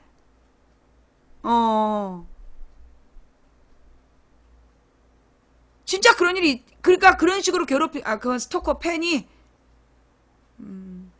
아니야. 근데 그게 스토커 팬이 아닐 수 있고, 그러니까 이제 뭐라 그러나, 쟤네들이 아프리카를 없애려고 그러잖아. 나는 얼마 전에 철군인네 집에 도둑이 들었다는 거. 나는 그게 우연일까 싶어. 왜냐하면 쟤네들이 철군님을 노린 지 꽤 됐잖아. 내가 지난번에 철군님이랑 합방을 했잖아요. 그 합방을 했던 이유가 내가 뭔가 아프리카에서 한 방을 치고 나면 꼭 그 철군님으로 시비를 걸었단 말이야. 근데 그때도 우리가 5.18에 내가 가서 굉장히 감동적인 방송을 하고 있을 때 그때 철구님 5.18 사건이 터진 거야. 광주 비하 사건. 근데 알고 보니까 그게 5월 12일 날 그 방 사람들끼리 막 장난하다시피 싸움하는 것처럼 장난하는 그런 내용이었는데 과정에서 뭔가 이상하다 싶어서 급 사과하고 끝냈던 사건인데 그걸 5월 18일에 뭐 철구님이 광주를 비하했다 이렇게 퍼뜨린 거 아니야. 그래서 그게 막 기사에 나왔었던 사건이에요. 근데 그때가 이제 철구님을 되게 심하게 공격하려고 했던 거야. 그러니까 이제 철구님이 아프리카에서 제일 잘 나가니까 이 철구님을 치고 아프리카를 막 욕을 해가지고 얘네들이 논쟁을 만들려고 그랬는데 철구님이 매번 이제 피해 나가는 거야, 요즘에. 나하고 방송한 다음에도 스스로 조심도 하고. 그러다 보니까 철구님으로 못 치니까 엉뚱한 사람이 따로 사고를 쳤어. 그리고 얼마 안 돼서 지금 철구님이 당한 거야. 그 집에 누가 와갖고 방송실에 와서 그 난동을 치고 간 거잖아. 나는 그게 일반적인 일은 아니라고, 그러니까 그냥 지나가는 우연한 사건은 아닌 것 같아. 예. 그래서 이게 뭐 그 철구님을 위축시키려고 그랬었던 것 같은데, 근데 이 철구님이 알다시피 그런 것도 컨텐츠로 변화시키는, 철구님도 나랑 마찬가지야. 나한테 그런 일을 하면 나는 그걸 방송 컨텐츠로 삼지 그걸로 쫄지 않아. 그거를 이제 방송 컨텐츠로 삼아서 재밌게 방송을 하고 우린 넘어갔지만 아마도 철구님이 애를 키우기 때문에 사실 이게 우리 같은 사람들은 이제 나 개인에 대한 공격은 겁이 안 나. 철구님이나 나 같은 사람은 내 개인을 공격하는 건 겁이 안 나는 거야. 근데 아이가 있기 때문에 이 어린 딸이 있는데 이게 어린 딸이 다치는 거 아닌가. 이게 이제 걱정이 되는 거죠. 나한테도 그러니까 이 새끼들이 그래서 나를 막 그 2008년부터 2010년까지 나한테 욕을 했어. 욕을 계속하다 내가 그 흔들림이 없으니까 그래서 건드린 게 내 딸이었어. 그래서 내 딸 사진 걸어놓고 내 딸 사진 걸어놓고 2년 강간하고 싶지 않냐. 이따위로 그 DC에서 연북계에서 걸었다가 내가 그걸로 시비 걸어가지고 그 DC에서 걔네 뭐라는 거 아니야. 야계라고 코겔 친구들 도움받아가지고 걔네들 퇴출시켰던 게 그 사건이에요. 그리고 2012년에 이 새끼들이 우리 집에 아프리카까지 쳐들어왔어. 그래가지고 내 딸 사진을 걸어놓고 얘를 납치 강간 토막살이 하겠다. 그렇게 제목을 걸고 방송을 했다니까. 12년 4월 첫 선거 끝난 다음에 나더러 왜 방송을 계속하냐 이러면서 방송을 중단하라고 요구하면서 내 딸 초등학교 3학년 때 사진을 걸어놓고 걔가 그때 만 9살이었다고. 아니야 만 8살이었지. 초등학교 3학년 3월달 사진이니까. 그걸 걸어놓고서 이 새끼들이 납치 강간 납치 성폭행 토막살이 하겠다 이러면서 그 지랄을 한 거야. 그리고 내가 그때 고소를 했어요. 그때 그 방에 있었던 애들 이걸로 고소 못한다라고 막 비웃었던 애들까지 해서 내가 싹 고소를 했어. 근데 어떻게 됐는지 알아? 그때 2012년 4월이야. 경찰의 조사 결과 그 납치 성폭행 토막살이 하겠다는 글을 쓴 애들이 부천 일대에 PC방에서 흩어져서 글을 썼는데 얘네들이 포항 지역의 주부들의 주민번호를 도용했기 때문에 포항 지역 주부들이 무죄라는 거야. 이게 왜 개새끼들이냐 하면 부천의 PC방에서 글 쓴 애들을 잡았다는 얘기야. 예. 부천 일대 PC방에서 글을 썼다는 얘기는 그 시간에 CCTV에 다 녹화되어 있다는 얘기야. 그 범인 잡을 수 있다는 얘기거든. 근데 안 잡았다는 얘기야. 부천 일대 PC방에, 그러니까 여러 개 PC방에 얘네들이 흩어져갖고 그 짓을 조직적으로 한 거야. 그런데다 얘네들이 모두 포항 지역의 주부들의 주민번호를 도용했어. 그럼 뭐야? 이거 조직적 범죄잖아. 근데 걔네들을 범인으로 잡지도 않고 그때 대구지검에서 무혐의 처분을 내려서 범인을 잡아달라는 뜻이다. 그리고 우리가 항고를 했어요. 항고라는 건 뭐냐면 행정처분에 대해서 다시 한번 봐달라. 근데 대구 고검에서 다시 또 기각을 해. 그래서 우리가 재항고까지 했어. 결국은 그냥 대구 고검에서 고등법원에서, 아니 고등지검이지, 응. 대구 고등검찰청에서 없던 일로 그냥 처리하고 넘어갔어. 그게 2012년에 있었던 사건이야. 그리고 이제 내가 그 일을 2012년 4월에 겪고 그 수사 결과가 7월에 나와. 그리고 그해 11월에 내가 감옥을 가잖아. 나만 감옥 가잖아. 낙검수 애들은 아무도 유죄 판결도 안 받고 감옥도 안 가고 나만 감옥 가잖아. 근데 감옥을 갔다가 나와서, 그러니까 그게 이제 12년에 감옥 갔다 나온 사건이었지.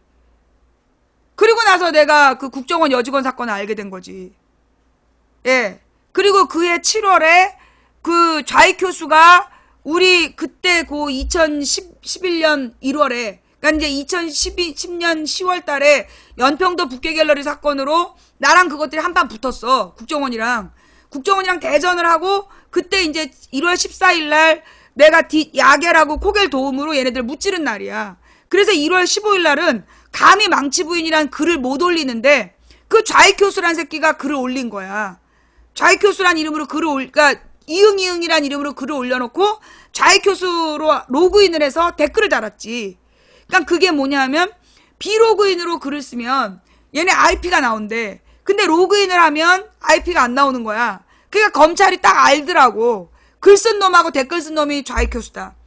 국정원 직원인 거야. 근데 이 좌익 교수가 어떻게 밝혀졌냐. 국정원 여직원이 좌익 교수란 이름으로 글을 써서 밝혀진 거잖아. 근데 내가 잡은 범인은 남자 좌익 교수야. 그럼 뭐야? 국정원 직원이 2명 이상 좌익 교수였다는 얘기잖아. 그런데 여기에 대한 수사가 제대로 이루어지지 않았다는 거야. 남자 좌익 교수만 처벌받고 지금 그 여자 좌익 교수는 전혀 처벌받지 않았어. 아무도 이 얘기를 언급하지 않아. 그리고 이 좌익 교수가 이 둘뿐만이 아니라 지금 국정원의 많은 직원들이 그때 똑같은 수준으로 악플을 달았는데 그것들은 여전히 국정원에 있다는 거지. 지금 서훈은 뭐 하고 있을까? 서훈은 뭐 하고 있을까? 자, 잠깐만요. 뭐 망치 부인이 보기보다 겁이 많네. 얘 때문에. 네가 이런 일 한번 당해봐. 어떨 것 같은지.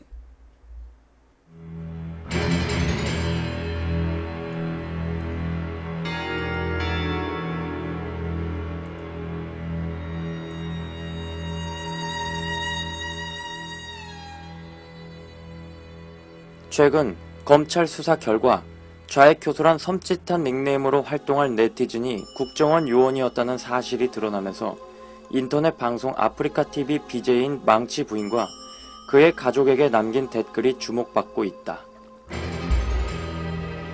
개hure 것 망치 씨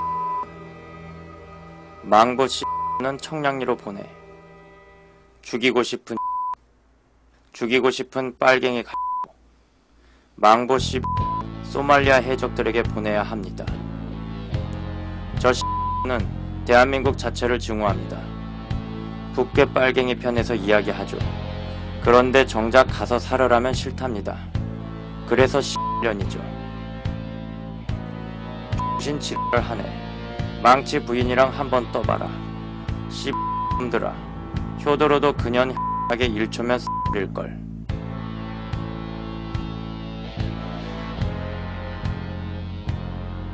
그래서 김용석이가 빨갱이 입니다. 망치 부인 이경선 씨와 남편 김용석 씨는 물론 당시 초등학생이었던 딸에게까지 국정원 직원 좌익 교수는 성적인 모욕과 폭언을 서슴지 않았다. 거참 생겼네. 지 애미처럼 전 커서 빨갱이 될 거 아님? 운동권 애들한테 조낸 나 같은 지만. 좌익 교수는 다음과 같은 댓글도 남겼다. 국정원에서 처벌 못한다고 했단께. 서울대생이 통화했단께.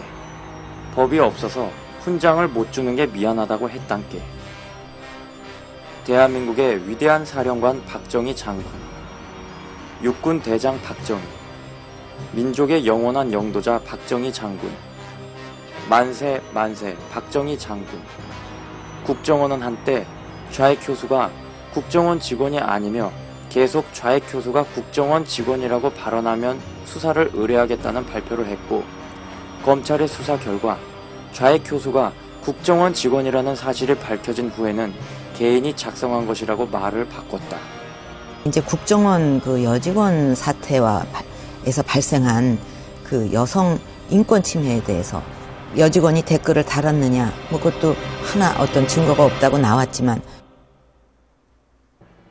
죄 없는 여직원의 인권이란 얘기만 하고 내 어린 딸의 인권은 생각도 안 하는 것 같아요. 어때? 머리 깎은 거 보니까 좋아? 그런 댓글 달고 월급 받으니까 좋디? 그렇게 3년 동안 월급 받아서 좋았니? 그리고 지금도 어떤 처벌도 안 받고 너 어디서 댓글 달고 있지? 내 어린 딸한테 그런 댓글 달아놓고 지금도 월급 받고 있지? 너 국정원 직원이지? 그리고 그런 국정원 직원한테 대통령은 죄 없는 여직원이라고 얘기했지? 제가 오로지 믿을 수 있는 것은 여기 이 빗속에 촛불을 들고 있는 여러분밖에 없습니다. 저와 함께 국정원을 꺾는 그날까지, 박근혜 정부가 자신의 잘못을 인정하는 그날까지 싸워주시겠습니까?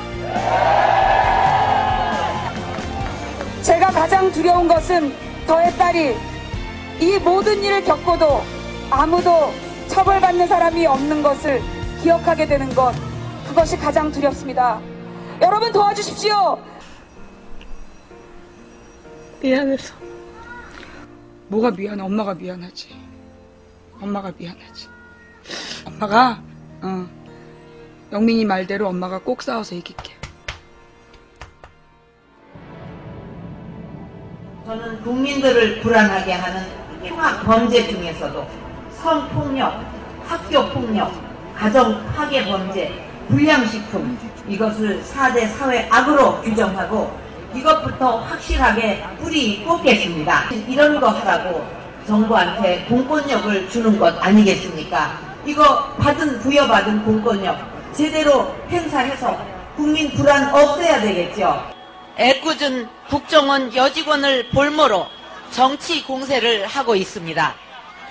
아무런 증거도 없이.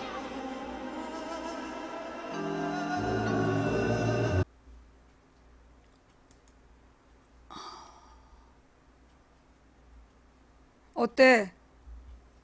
이 정도면 내가 겁이 많아 보여? 어디 갔니? 나더러 겁이 많은 것 같다고 얘기한 사람 나와봐봐. 어디 갔어? 튀었어?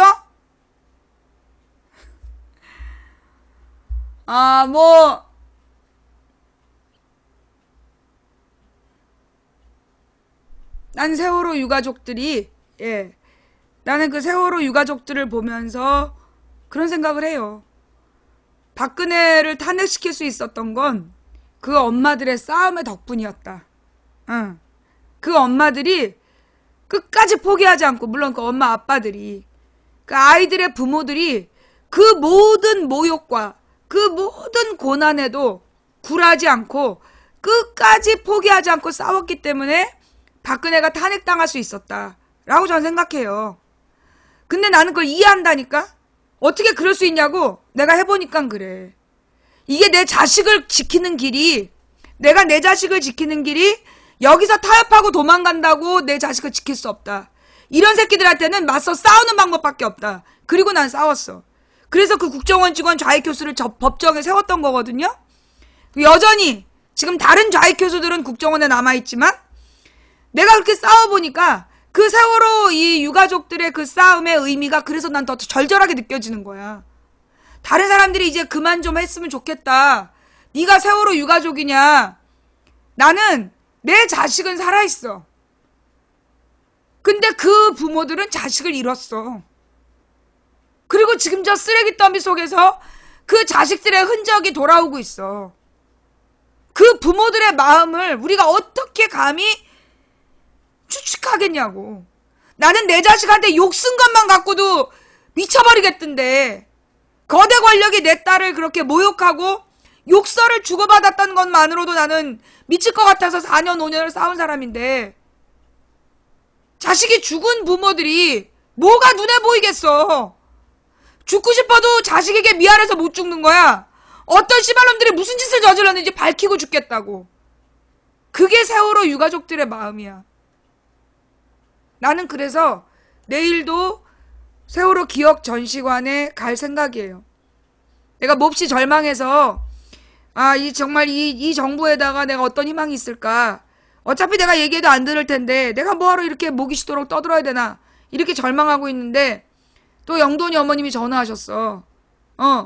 그래서 이번에도 오시지요. 이번에는 누구랑 그 두 아이 엄마가 오는데 다른 시청자분들이랑 많이 와주세요. 그래. 자식이 죽은 부모들도 싸우는데 내가 이까지 탁현민이가 얼마나 대단해서 이까지 걸로 내가 방송 안 한다고 그러면 안 되지. 그리고 돌아왔어요. 예. 영만이 어머니. 그래서 내일 안산에 내일 안산에 갈 겁니다. 예, 안산 4.16 기억 저장소에 기억 전시관이죠. 거기 갈 거니까 여러분들 지금 우리가 세월호에 대해서 문재인도 대통령 됐고 이제 그만 좀 했으면 좋겠어 라고 얘기하면 다음엔 여러분이 유가족이 될 수도 있어요. 아니면 여러분의 가족이 유가족이 될 수도 있어요. 그래서 우리는 이 문제를 끝까지 책임지는 자세로 가야 한다. 그래서 내일 2시에 4.16 기억 전시관, 4.16 기억 전시관에서 우리 영만이 어머님을 모시고, 그리고 영만이 어머님 추천해주신 두 어머님을 모시고 우리 아이들에 대한 이야기. 근데 여러분 그거 오셔서 막 울고 그러지 마세요. 우리가 그 단원고 약전을 읽는 이유는 뭐냐면, 사실은 그 세월호 유가족 분들이 가장 큰 피해자이지만 그 당시 사건은요, 우리 대한민국에 미친 영향이 어마어마해요. 첫 번째로는 물론 그 순간 그 전원 구조라는 오보 때문에 온 국민이 순식간에 깨어났어. 언론이 거짓말한다라는 걸 온 국민이 알아버렸기 때문에 그런 의미가 있지만, 그러나 사실 우리는 실시간으로 수백 명이 죽는 걸 목격한 거야. 우리가 실시간으로 수백 명이 수장되는 걸 목격했기 때문에 그 순간 우리가 그날 보도를 봤던 우리 모두가 피해자예요. 배가 뒤집어졌어. 저게 뭐야? 근데 전원 구조라는 거야. 그래, 당연히 살았겠지? 그게 오보라는 게 밝혀진 순간 우리 모두는 너무나 큰 심리적인 충격을 먹은 거예요. 믿고 있었던 그 대한민국 정부가 우리 아이들을 죽인 거잖아. 전혀 구조하지 않았잖아. 애들이 거기서 살아나온 애들이 우리는 구조받은 게 아니다. 우리는 도망쳐 나온 거다. 라고 막 외치고 있었잖아요.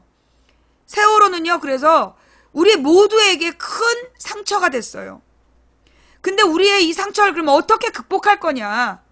방법은 세월호 유가족들이 마음에 치유될 때, 그때 우리가 같이 치유받을 수 있는 거야. 그래서 단원고 약전을 같이 읽으면서 그 어머님들이요, 그 가족들이 단원고 자기 아이들의 글을 못 읽는데, 단원고 그 어머님들이 단원고 아이들에 대한 책을 감히 못 읽는다는 거야. 자기 아이 것만 간신히 읽은 부모도 있지만 그것조차 못 읽는데 너무 가슴이 아파서 읽을 수가 없다는 거야. 그러니까 이 아이들에 대한 이야기는 차마 입 밖에 낼 수 없는 너무 아픈 기억인 거예요. 그러면 그게 아프니까 그 안에 계속 가둬두면 그건 안에서 곪게 되어 있거든. 그래서 우리가 그 아이들이 이 세월호 단원고 약전이 아이들의 가장 밝은 모습, 가장 힘찬 모습, 가장 가능성이 많은 모습을 딱 보여주면서 끝나. 그래서 이 단원고 약전을 읽는 건 우리가 얼마나 아름다운 아이들과 함께 했었나, 그들이 얼마나 아름다운 날을 다시 복원하는 거죠. 그래서 그 아이들을 뒤에서 흉도 보고 낄낄거리고 같이 감동해주고 그 시절에 그 아이의 아픔을 위로해주면서 우리가 다 같이 그 세월호 유가족과 우리 모든 국민들이 이 세월호의 상처로부터 우리 스스로를 치유하는 과정이 돼야 된다.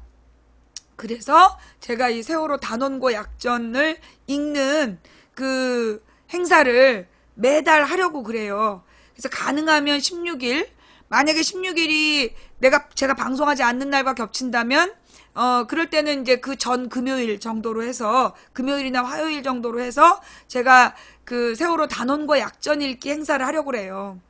근데 이제 우리 시청자들이 그런 내용을 듣는 게 너무 가슴이 아파가지고 시청률이 많이 떨어져요. 근데 사실 아프리카 방송한 사람이 시청률 떨어지면 방송하고 싶지 않거든. 근데 저는 한 명이 보더라도, 아니 아무도 안 보더라도 저는 그걸 계속 할 거예요. 그래서 나 하나라도 그 세월호 단원고 약전을 같이 읽으면서 같이 웃고 울고 그리고 같이 뒷담화 까고 그러면서 그 아이들을 고스란히 그들의 기억을 되살려 놓고 우리가 서로 얼마나 사랑했는지를 기억하면서 앞으로 웃으면서 우리의 아이들을 기억하는 그런 방송을 계속 하려고 합니다. 그래서 여러분이 내일 아무도 안 보셔도 저는 단원고 이 4.16 기억 전시관에서 2시에 단원고 약전 읽기를 할 생각입니다. 그래서 가서 이제 지금 세월호 유가족분들 진행이 어떻게 되고 있나, 그리고 세월호에서 지금 그 유류품들이 나오고 있는데 그 유품들에 대해서 정부 차원에서 어떠한 보호 조치가 없대요. 그래서 엄마들이 직접 가서 그걸 보존 처리를 하고 있다는 거야. 그래서 이제 그런저런 이야기들, 그리고 이 안전공원은 어떻게 돼가고 있는지 그런 이야기들도 들으면서 우리가 같이 함께 할 수 있는 일이 뭐가 없을까. 그러니까는 어떻게 보면 우리가 이 세월호 문제를 끝까지 같이 진상을 규명하고 이 피해자들이 만족할 수 있는 그 사건이 해결되도록 우리가 그걸 해줘야 다음에 누구든지 우리가 그런 피해자가 됐을 때 우리 편을 들어주겠죠. 그죠? 예. 그래서 내일 그 초반에 이제 세월호 지금 사건이 어떻게 진행되고 있고 뭐 특조위는 어떻게 되고 있는지 이런 이야기들을 좀 듣고 그 다음에 아이들 둘에 대한 이야기를 같이 나누고 그리고 돌아오는 시간을 갖도록 하겠습니다. 예. 그래서 내일이 안산 4.16 기억전시관에 낮 2시 모임이 있다는 이야기를 드렸고요. 그 다음에 이 세월호 이야기를 하면서 쭉 연관돼서 이 영국의 아파트 화재 보셨죠? 나는 그 아파트의 벽면이 그렇게 활활 타는 거 처음 봤어. 보통은 그 창문으로 그 안에 내부 기자재가 타는 게 바깥으로 보이지. 그렇게 벽면이 활활 타오르는 거는 처음 봤어요. 그죠? 특히 이게 유럽 같은 경우에는 이런 소방 방제 처리가 되지 않으면 그게 건물을 지을 수도 없다고 내가 알고 있거든요. 그러니까 소방시설이라든가 이 방연 방제 처리가 되어 있지 않으면 그 건축 자재를 쓸 수 없다라고 내가 알고 있어. 예. 그런데 지금 이 아파트가 활활 타오른 거야. 근데 지금 오늘 아침까지 나온 얘기를 들어보니까요. 예. 오늘 아침까지 나온 얘기를 들어보니까 이미 작년에 이제 이게 그 리모델링을 한 집이래. 40년이 된 건물이라 그 작년에 구청에서 이게 돈을 내가지고 이게 리모델링을 해줬대요. 근데 이 리모델링을 한 다음에 보니까 이거 굉장히 위험하다. 화재가 났을 때 어떤 대비 상황이 안 된다. 그래갖고 주민들이 구청을 대상으로 소방시설에 대한 안전시설을 요구하는 그런 요구사항이 발견이 됐어. 그런 공문을 보냈더라고. 그런데 구청에서 어떠한 조치도 이루어지지 않았대. 70년대에 지은 건물인데 작년에 구청 차원에서 리모델링을 했고 그게 이제 주로 외국인들하고 그러니까 이게 이주민, 그러니까 이민자들, 가난한 이민자들이 사는 임대 아파트였대요. 근데 그 가난한 그 이주민들이 사는 임대 아파트인데 작년에 개판으로 고친 거야. 그래서 이제 근데 이 주민들이 아무래도 이게 말이 안 된다. 그러면서 이제 구청에서 돈은 엄청 낸 걸로 되어 있는데 이거는 지금 소방 방제 시설이 안 돼 있다. 그런 문제 제기를 했다는 거야. 그럼에도 불구하고 구청에서 이걸 받아들여주지 않았대요. 그런데다가 이 아파트의 매뉴얼이 또 곤란한 골 때리는 거야. 매뉴얼이 어떻게 되어 있냐면 자기네 집에서 난 화재가 아니라면 집안에 머물러라. 그게 집집마다 붙어있는 안내문이었대. 그러니까 이번 이 영국 화재 사건이 그러니까는 기본적으로 영국에서 그런 소방 방제 시설이 안 돼 있는 건물을 지으면 안 되는데 리모델링 자재도 이게 많은 사람이 거주하기 때문에 근데 지금 이번에 봤지만 소방 방제 처리가 안 돼 있는 그냥 발화되는 물질로 지금 리모델링이 되어 있었고 이걸 미리 안 주민들이 그 개선 요구를 공식적으로 한 공문이 있는데 구청에서는 그걸 무시했다는 거야. 그 다음에 집집마다 자기네 집에서 화재가 난 게 아니면 머물러라. 그래서 바깥으로 초기에 탈출을 못했다는 거야. 초기에 탈출을 못해가지고 그 위에 살던 사람들 다 죽은 거야. 그런데다가 그 비상벨을 울렸는데 비상벨이 울리지 않았다는 거야. 뉴스에 나온 얘기예요. 예. 이 뉴스에 다 나온 얘기야. 이거 못 믿나 보지? 나도 이거 오늘 아침에 그 라디오 뉴스로 다 들은 내용이에요. 같이 한번 봅시다. 들어봅시다.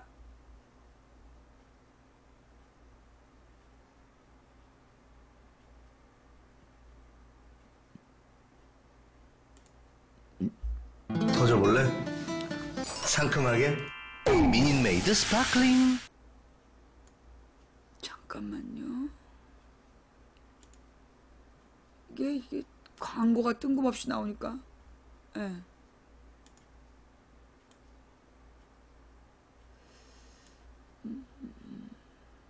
터져볼래? 상큼하게? 미닛메이드 스파클링. 예, 영국 현지 시각으로 어제 새벽 1시쯤 런던 중서부에 있는 24층짜리 아파트에서 불길이 솟아올랐습니다. 거주민들이 한창 깊은 잠에 빠져 있을 때였는데요. 4층에서 시작된 불길이 불과 15분여 만에 아파트 한쪽 전체를 집어삼켰습니다. 순식간에 24층 꼭대기까지 번져갔습니다. 마치 재난 영화 또 9.11을 연상케 하는 그 장면이 전 세계에 타전되면서 지금 전 세계가 충격을 받았는데요.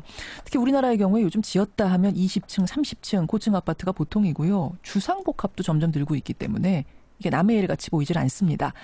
이 문제 짚고 가죠. 먼저 영국 런던 연결합니다. 교민 박선영 씨 연결이 돼 있습니다. 박선영 씨 나와 계세요. 네, 안녕하세요. 예, 런던의 크랜펠 타워 화재. 지금 화재가 발생한 지 한 23시간쯤 지나가고 있는데 상황이 어떻습니까? 오늘 아침에만 해도 6명이었던 사상자가 오늘 저녁에 12명으로 늘어나면서 현지 반응은 심통하기 짝이 없습니다. 예. 부상은 80명이라고 얘기를 하고 있는데요. 예. 사실은 120가구가 사는 아파트, 이게 사실은 목격자의 얘기로 들으면 예. 그 안에서 다른 사람들이 고립되어 있다라고 얘기를 한 것을 들으면서 일단은 12명의 사상자라고 얘기를 하고 있지만 예. 아무래도 그 숫자는 아무래도 늘어날 것 같습니다. 고립돼 있는 걸 보고 내가 탈출을 했다 이 얘기인 거죠. 근데 그 사람들 어떻게 됐는지 모르겠다. 네, 건물에 고립된 사람들의 비명소리 여기저기 들렸고, 예. 뭐 구조를 요청하는 모바일 폰이나 이런 손전등의 불빛들이 건물 여기저기서 보였다고 하고요. 예, 예. 건물 밖으로 사람들이 떨어지는 것을 보았고, 사람들이 뭐 3살에서 8살 정도의 어린아이들이 예. 15층 건물 밖으로 던져지는 것들을 보았다는 것을 보면 아마도 사상자는 많이 늘어나겠죠. 그러니까 이게 어떻게 탈출할 방법은 없고 급한 대로 아이들은 창문 밖으로 뭐 던질 수밖에 없는 이런 상황이었던 거군요. 네. 아니 어떻게 저층에서 발생한 불이 그렇게 순식간에 건물 전체 24층을 다 집어삼킬 수가 있는가? 이게 이해가 안 가요. 이거 원인을 일단 화재 원인은 뭘로 보고 있고 이렇게까지 순식간에 번진 원인은 또 뭘로 보고 있습니까? 아직 화재 원인은 정확하게 나와 있는 것은 없지만 예. 작년 2016년에 건물의 보수 공사가 있었다고 합니다. 예. 근데 당시 그 시공사의 부당한 움직임들이 있었던 것을 감지한 주민들이 예. 자체 조직인 그린필드 액션 그룹이라는 것을 결정을 해서 그 구청에 화재 위험에 대한 진정서를 냈다는 이거 봐. 그런 뉴스가 오후에 나왔습니다. 예. 일단은 좀 더 그런 뉴스를 좀 더 봐야 되겠지만 여러 그런 정황과 주장을 뒷받침하는 그런 시공사에 예. 부당 거래 의혹이 있지 않나라고 하는 그런 뉴스가 조심스럽게 불거져 나오는 상황입니다. 애초에 그러니까 저층에서 왜 불이 났었는지는 아직 모르지만 이렇게 순식간에 번진 건 보수공사, 그러니까 리모델링 공사 과정에서 뭔가가 문제가 있었던 게 아닌가. 그러니까 이게 결국은 중요한 건 공무원들에게, 구청 공무원들에게 이거 뭔가 화재 위험이 있다, 뭔가 이렇게 좀 잘못 고쳐지고 있다, 특히 화재 부분에 대한 위험성을 알렸다는 거야. 그런데 공무원들이 씹었다는 거죠. 그리고 여기 시공사와 공무원들 간에 어떤 관계가 있었던 것 같다. 이게 지금 주민들의 작년의 진정 내용이라는 거야. 나는 이게 굉장히 중요한 얘기라고 봐. 이렇게까지는 지금 추정이 되고 있는 거군요. 그렇죠. 예. 사실은 이렇게 고층 건물의 시공 기준에 따르면은 예. 아파트 가구의 하나하나가 블록 형태의 그런 소방 안전 상태로 지어져야 한다고 하는데, 그러니까 그 말은 아파트 한 집에서 사고가 나면 예. 그 집이 다 들어갈 때까지 다른 집으로 화재가 번질 수 없다는 얘기죠. 그런데 이런 전문적인 안전 기준을 바탕으로 예. 소방 안전 규칙이 타워 주민들한테 전해졌었죠. 그래서 사고가 나면 집안에 머물러다라고 하는. 예. 그런데 결국 그런 규칙을 따랐으면 모든 사람들이 다 죽었을 것이다라고 하는 그런 뉴스들이 나오고 있습니다. 있군요. 원래는 그대로 이렇게 높은 건물에서 사고 났을 때는 그대로 있는 게 안전하다라는 지침이 있는데 그대로 있었으면 이번에는 정말 모두가 다 사망하는 이런 상황까지도 갈 뻔했다. 정말로 허술하게 지어진 아파트네요. 그렇죠. 그래서 그런 시공사의 그런 기준에 따르면 한 집이 전부 타들어가는데 최소 30분 이상이 걸린다고 하거든요. 그렇다면 예. 전부 화염에 휩싸이는데 걸리는 시간이 최소 60시간 이상이 걸린다는 얘기인데 결국 2시간 만에 다 탔어. 문제가 있어도 단단히 있었다는 얘기죠. 그러네요. 이게 저소득층이 많이 사는 공공임대주택이라고 해서 더 안타까워요. 그렇죠. 런던에는 사실은 이런 고층 건물이 없습니다. 그래서 런던의 이 그랜필드 타워는 카운슬 블록으로 저소득층에 있는 그런 모든 사람들이 살던 그런 집이죠. 그래요. 아까 화재 원인은 아직 안 나왔다고 했습니다만 이게 내가 영국을 가봤어. 그 런던 일대를 쭉 봤는데 이 런던이 오래된 도시잖아요. 그리고 이제 이 런던은 어떻게 되어 있냐면 다 2층 집이야. 똑같이 생긴 2층 집이야. 대부분 서민주택이. 근데 그것도 반드시 서민은 아니야. 살만한 사람들인데 똑같이 생긴 2층 건물에 살아. 그게 전쟁 때 지어졌대요. 2차 대전 이후에 나라에서 집을 다 공급한 거야. 똑같이 생긴 2층 집들이 다 지어져 있어요. 그러니까는 이런 고층 아파트가 없는 거야. 영국에는. 근데 이 고층 아파트가 70년대에 유일하게 지어진 되게 낡은 건물이었다는 거야. 그리고 여기에는 아주 가난한 서민들이 사는 임대 아파트였다는 거죠. 혹시라도 테러와 연관돼 있을 가능성은 없겠습니까? 여태까지 나와 있는 뉴스를 보면 테러와는 상관이 없는 걸로 여러 가지 상황을 보면 결국에는 뭐 부당거래, 뭐 시공사의 이런 잘못된 안전 수칙, 이런 여러 상황, 그리고 이 4층에 그런 누전이 아닐까라고 하는 그런 추측들이 나오고 있습니다. 결국은 1974년에 지어진 이 오래된 아파트, 관리도 제대로 안 됐던 아파트라는 점이 결정적인 이 화재의 원인이 됐을 가능성이 크네요. 크게 번진 것도 그것 때문일 가능성이 크고. 그렇죠. 이런 사고는 전례도 없고 사실 유럽 전체에서 이런 커다란 대형 화재는 아마도 처음이 아닌가. 그러게요. 사람들의 이런 지금 현지의 그런 반응들은 충격 이상, 전쟁과 같았던 그런 상황으로 사람들이 묘사를 하고 있습니다. 예, 전무후무한 상황, 유럽에서는. 유럽에서는 상상도 못하는 일이 벌어진 알겠습니다, 거야. 박선영 씨. 상황 전해주셔서 고맙습니다. 감사합니다. 예, 런던의 교민 박선영 씨를 먼저 연결해봤습니다. 자, 기본적으로 이게 유럽에서는 있을 수 없는 사건이라는 거예요. 왜냐하면 유럽이 안전 규정이 굉장히 빡빡해. 내가 무슨 얘기를 들었냐 하면 세계의 건축가들이 유럽에서는 건물을 못 짓는다는 거야. 이유가 뭐냐? 그 유럽에서 집을 지으려면 건축 규제가 너무 까다롭기 때문에 집을 지을 수가 없대. 근데 한국은 그런 건축 규제가 너무나 허술하기 때문에 여기에 다양한 실험을 할 수 있다고. 그래서 세계의 디자이너들이 우리나라에 와서 그 집 짓는 걸 좋아한다는 거야. 그래서 이상 야릇한 건물들이 이렇게 많다는 거야. 그게 많은 실험을 할 수 있기 때문이래. 자, 그만큼 다른 이 영국에서는 그 규제가 빡빡한 나라인데 왜 그 건물에 대한 리모델링을 정부 기관에서 감독하는 리모델링이 왜 그렇게 됐을까? 영국의 정권이 바뀌었기 때문이죠. 자, 규제 완화. 좀 이따가 또. 사실 이 뉴스를 접하고 많은 분들이 내가 사는 집에 저런 불이 났으면 어떻게 하나 뭐 이런 생각들 하셨을 거예요. 우리는 괜찮은 걸까요? 전문가 연결하죠. 서울시립대 소방방재학과 이영주 교수 연결이 돼 있습니다. 이영주 교수님 안녕하세요. 예, 안녕하세요. 예. 영국의 사고. 여기는 이제 고층인데다가 관리까지 안 된 노후 아파트였다는 점. 두 가지가 다 겹치면서 이렇게 사고가 커진 거죠? 예, 그렇습니다. 실제로 뭐 고층이라는 점 자체는 상당히 피난이라든지 또 화재 진압의 위험성을 가지고 있고요. 예. 또 이제 모든 건축물이나 뭐 사람도 마찬가지로 나이가 들면 안 아픈데도 아프고 뭐 이렇게 되잖아요. 그렇죠. 실제로 이제 건물도 노후화가 진행이 되면서 원래는 안전한 성능을 갖고 있다 하더라도 노후화에 따른 여러 가지 기능의 저하라든지 또 작동의 불능이라든지 이런 위험성이 노출이 많이 되기 때문에 사실상 노후화라는 것 자체로도 상당히 많은 위험성을 가지고 있다 이렇게 보시면 될 것 같습니다. 우리나라에서 뭐 그래서는 안 되겠지만 이런 화재가 발생했다라고 하면 우리 상황은 어땠을까요? 지금 우리의 건물 상태라든지 이런 것들 보면. 실제로 지금 이제 런던 화재 같은 경우에 지금 이제 발생 원인이라든지 화재 피해 확대 요인 이런 것들이 아직 명확하지는 않아서 성급하게 말씀드리긴 좀 어렵겠지만요. 사실은 이제 국내에서도 이런 대형 화재의 어떤 위험성 이런 것들은 항상 가능성은 있다고 볼 수 있고요. 또 특히 이제 우리나라의 경우에는 다른 나라들보다 이제 훨씬 아파트의 주거 비율이 높고요. 또 아파트의 어떤 주거 밀도 이런 것들도 상당히 높기 때문에 사실은 대형 화재가 발생을 했다라고 한다면 사실 이번 화재랑 크게 그 결과나 양상이 다르진 않았을 것이다 이렇게 생각이 됩니다. 예. 특히 이제 초고층이었다는 점을 오늘 조금 더 주목해보고 싶은데 왜냐하면 요즘 초고층 아파트들 지었다 하면 다 초고층입니다. 30층, 40층, 이제부터 중요한 60층까지 나오고 있어요. 그런 아파트들. 최신식이기 때문에 이번 영국의 아파트처럼 뭐 그렇게 관리가 안 된다든지 그렇진 않겠습니다만 초고층 사시는 분들이 항상 걱정하는 건 우리 아파트에서 불이 나면 이건 난 어떻게 되는 건가? 어떻게 대피해야 되는 건가? 그런 질문들 많이 하세요. 어떻습니까?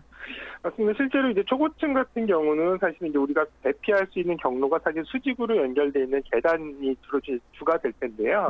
사실 이제 뭐 당연히 이제 계단이 화염이라든지 연기에 이제 노출이 안 돼 있는 초기 상황이라고 그러면 계단실을 통해서 대피를 하시는 게 맞습니다. 근데 이제 다만 이제 초고층의 경우에는 그 계단으로 동시에 모든 층의 사람들이 이제 쏟아져 나오게 되면 계단실 안에서의 혼잡 상황이 발생한다거나 또 이제 이런 유일한 통로인 이 계단에 이제 연기라든지 화염이 노출된 상황이면 사실 피난이 여의치가 않거든요. 그렇죠. 그래서 이런 경우에는 이제 초고층 건물 같은 경우에는 이제 한 30개 층마다 한 개 층씩 이렇게 이제 피난 안전구역이라는 층을 하나씩 두게 돼 있어요. 또 이 층 같은 경우는 이제 화재로부터 방어가 될 수 있도록 구조가 되어 있는데요. 또 이 층으로 이동을 하셔서 구조를 기다리시거나 혹은 또 여기서 또 별도로 안전하게 이제 방호된 피난용 승강기라든지 이러한 것들도 구비가 되어 있거든요. 이런 것들을 이제 활용해서 피난을 하셔야 되는데 말씀하신 대로 초고층에 사시는 분들도 이러한 상황들, 내 건물에 이런 시설들이 있다는 것 자체도 제대로 인지 못하시는 분들이 많기 때문에 좀 안전에 관련된 피난의 방법들 이런 것들은 좀 숙지를 하셔야 될 필요도 있습니다. 그 화재 진압용 고가 사다리 있잖아요. 소방차랑 같이 오는 고가 사다리. 그거는 몇 층까지 커버가 가능합니까? 지금 국내에 도입되어 있는 고가사다리 같은 경우는 지금 전개를 하게 되면 약 한 70m 높이 정도까지 전개가 가능한데요. 건물의 층수로 보면 한 20층에서 한 25층 정도 사이 이 정도까지 도달이 가능하기 때문에 사실은 고층 건물이나 초고층 같은 경우에 모든 층을 전부 다 커버하기에는 좀 한계가 있습니다. 그러네요. 그건 뭐 우리나라 초고층뿐만 아니라 외국의 초고층도 그래서 이제 그러한 초고층의 어떤 피난 개념 때문에 뭐 피난 안전 공간의 안전도를 더 높인다든지 실제로 화재가 났을 때 자체적인 어떤 방호 성능을 강화한다든지 이런 부분들을 이제 병행해서 안전도를 확보를 하고 있다고 보시면 될 것 같아요. 알겠습니다. 자, 그렇다면 초고층 아파트 또 우리나라의 많은 노후 아파트들 좀 보완해야 될 점 뭐가 있을까요? 정리를 좀 해보죠.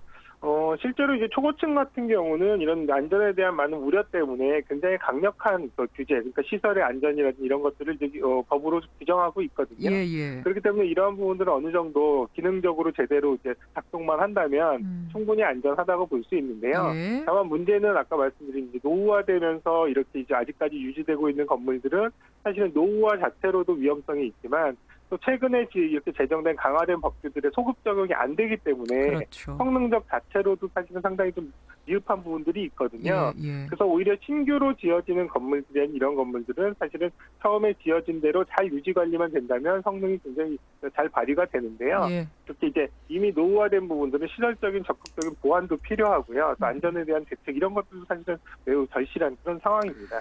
오래된 노후 아파트들, 물론 그런 경우에는 이렇게 초고층은 아니겠습니다만 워낙 스프링쿨러조차 작동 안 되는 곳들도 많다는 얘기들이 많아서요. 이번 기회에 다 꼼꼼하게 좀 점검하고 갔으면 좋겠습니다.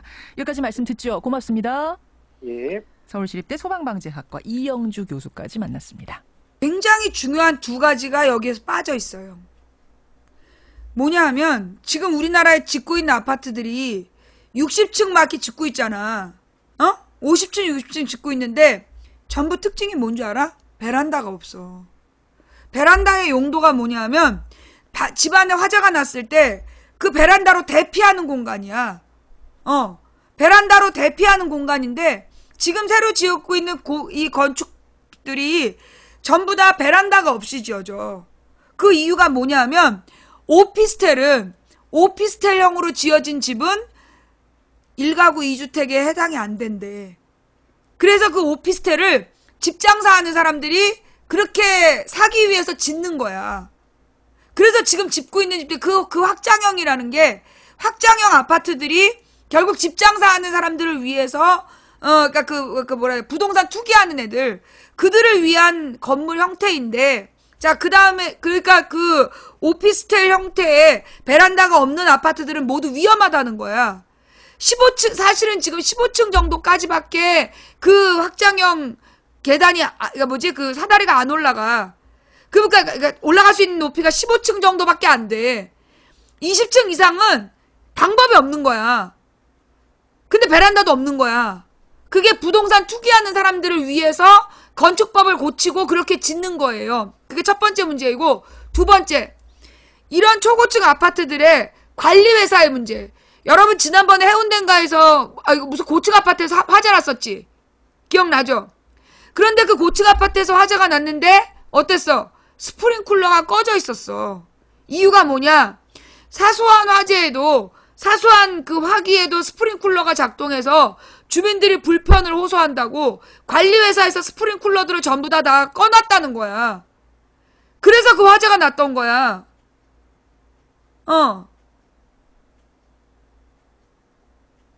이게 무슨 얘기냐? 결국 관리회사들이 스프링쿨러라든가 이런 화재 관련한 내용들을 주민들이 불편하다 그러면 꺼버릴 수 있는 시스템이라는 거야. 그게 심각한 문제라는 거지. 자, 근데 화재가 났어. 근데 어디서 화재가 났는지도 비밀이고, 화재 피해자들에 대한 기사도 안 나오고. 왜일까? 이 세 번째 이 비밀이 제일 무서운 비밀이야. 아파트 값 떨어진다고 소문을 안 내. 어느 아파트인지 피해자가 얼만큼인지 구체적 기사가 안 나왔어. 이유가 뭔지 알아? 집값 떨어진다고. 그래서 어느 아파트인지 우리가 잘 몰라. 나는 그게 부산의 해운대인지도 난 잘 몰랐어요. 결국 뭐냐? 지금 런던에서 있었던 화재도 그 시공사가 돈을 빼돌리면서 법적인 안전 규제를 지금 지키지 않은 게 문제잖아. 우리나라에 지금 이 고층 아파트들이 역시 이 집장사들의 목적, 그 부동산 투기범들 그들의 요구대로 오피스텔형들로 지어지고 안전망이 없는 상태에서 관리자들이 지들 멋대로 그 소방 방제 시스템을 작동 중지시킬 수 있는 시스템이면서 사고가 나도 비밀에 붙인다는 거야. 돈의 환장에서 지금 이 돈의 환장을 해가지고 사람들이 생명을 우습게 하는 거야. 생명보다 돈이 중요한 세상이 돼버린 거죠. 이게 무서운 얘기예요. 우리가 첫 번째로 다뤄야 될 것은 이 돈에 대한 이야기죠. 결국 그 규제를 완화하려는 돈, 그 탐욕, 그게 결국은 이 생명의 가치를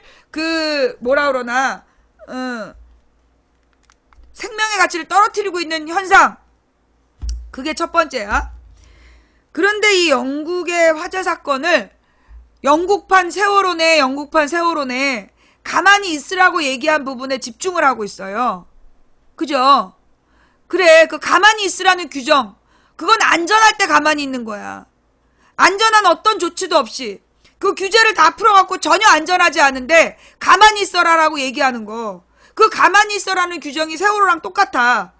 그래서 우리가 영국 화재에 대해서 관심을 갖게 된 거야. 그런데 말입니다. 이거는 세월호일까요? 9.11일까요? 아까 김현정 앵커가 시작할 때 9.11이 생각난다라고 얘기했어.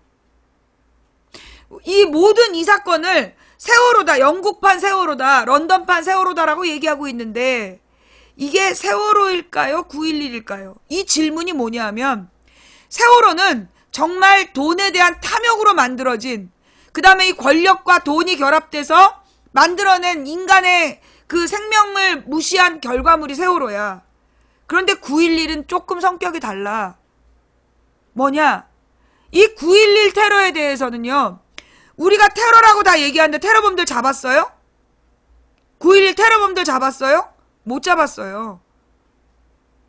비행기가 와서 들이받아가지고 건물이 무너졌더라 우리가 다 봤는데 영국의 건축학자들이 그거 실험을 해보니까 그거는 그 비행기가 달라붙어가지고 그렇게 무너진 건물이 아니다. 그건 전형적인 건설 폭파공법으로 무너져 내린 거다. 그렇게 위에서부터 쫙 이렇게 무너져 내리잖아, 폭삭. 그거는 비행기로 들이받아서 난 사고가 아니라는 거야. 그래서 그 다음에 그럼 9.11 테러가 일어난 시점이 언제냐가 중요해요, 여러분. 그 시점이 언제냐면, 그때 이제 부시가 당선됐던 시점이 그 부시가 대통령감이 아니란 얘기가 많았어. 왜냐하면 부시가 옛날에 마약을 했던 경험, 그리고 여러 가지 그 사건 사고가 많았던 사람이야. 그래서 부시가 대통령이 되면 안 된다라는 여론이 많았는데 그때 그 엘고온가하고 붙었다가 지잖아. 엘고온가가 지고 부시가 당선이 되는 거야. 근데 부시가 당선이 됐는데 그 국민들의 신뢰도가 되게 낮았던 상황이었어. 그런데 부시가 되자마자 우연히 9.11 사고가 터진 거야. 부시가 되고 얼마 안 돼서. 그래서 부시가 그 9.11 사고를 그 기점으로 해서 이라크 전쟁을 일으키는 거야. 빈라덴 잡는다고. 그러면 빈라덴은 누구냐? 빈라덴은 누구냐? 옛날에 미국에서 내가 엊그저께 얘기했던 친소련 정부, 아프가니스탄에 친소련 정부가 들어선 거야. 그러니까 이 미국에서 빈라덴이라는 게릴라 부대를 양성을 한 거야.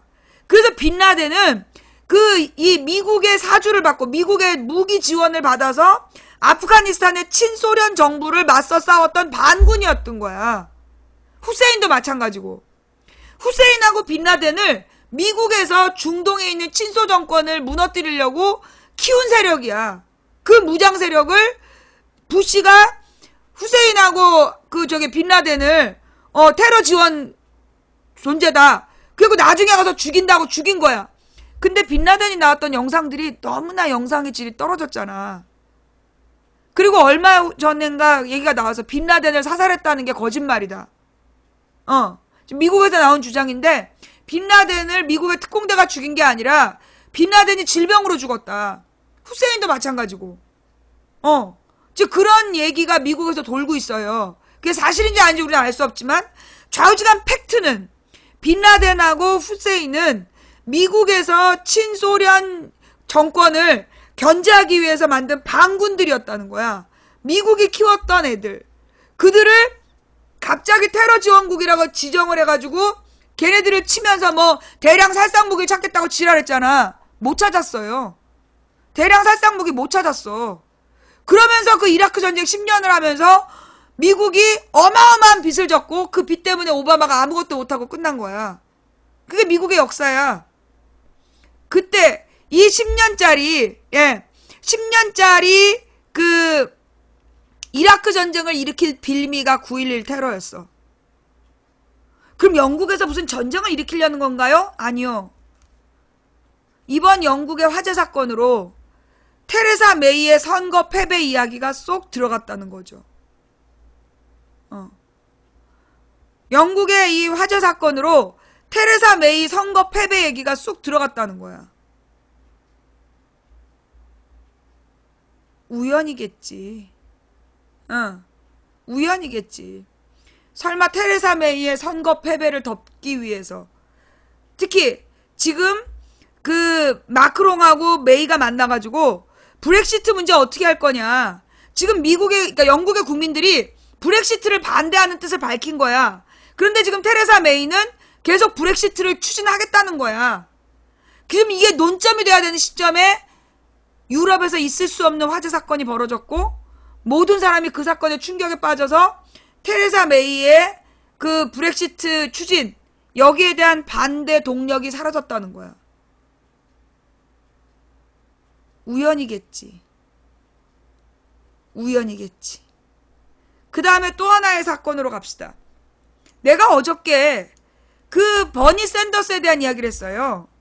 내가 15년 여름에 힐러리로는 민주당이 승리할 수 없다.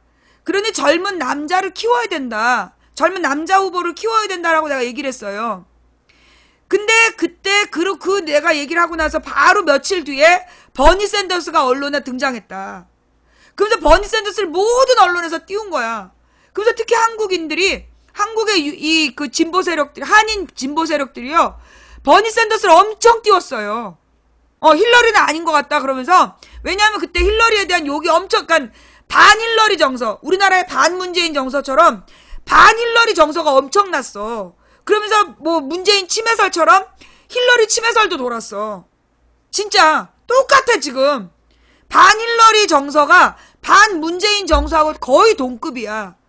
근거들이 없는 내용들인데 그게 진짜인 것처럼 막 가짜뉴스들로 퍼지면서 힐러리를 지지할 수 있는 사람들이 지지를 못한 거야. 그러면서 버니 샌더스로 넘어간 거야.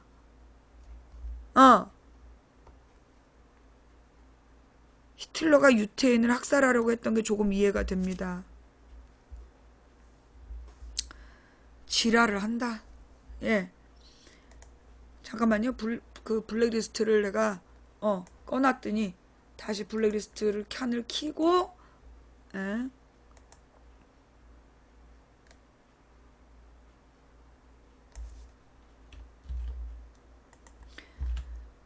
그래서 그 힐러리에 대한 반 힐러리 감정, 무조건 반문 감정이랑 똑같이 그 힐러리를 반대하는 감정을 막 퍼뜨려가지고요.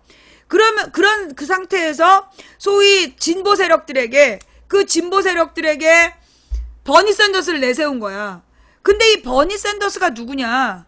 한마디로 한국으로 치면 경북 같은 그 미국의 전통적인 공화당이 우세한 지역, 절대 민주당이 당선될 수 없는 지역에서 소위 급진주의 정당 활동을 하면서 아주 오랫동안 의원을 한 사람이야.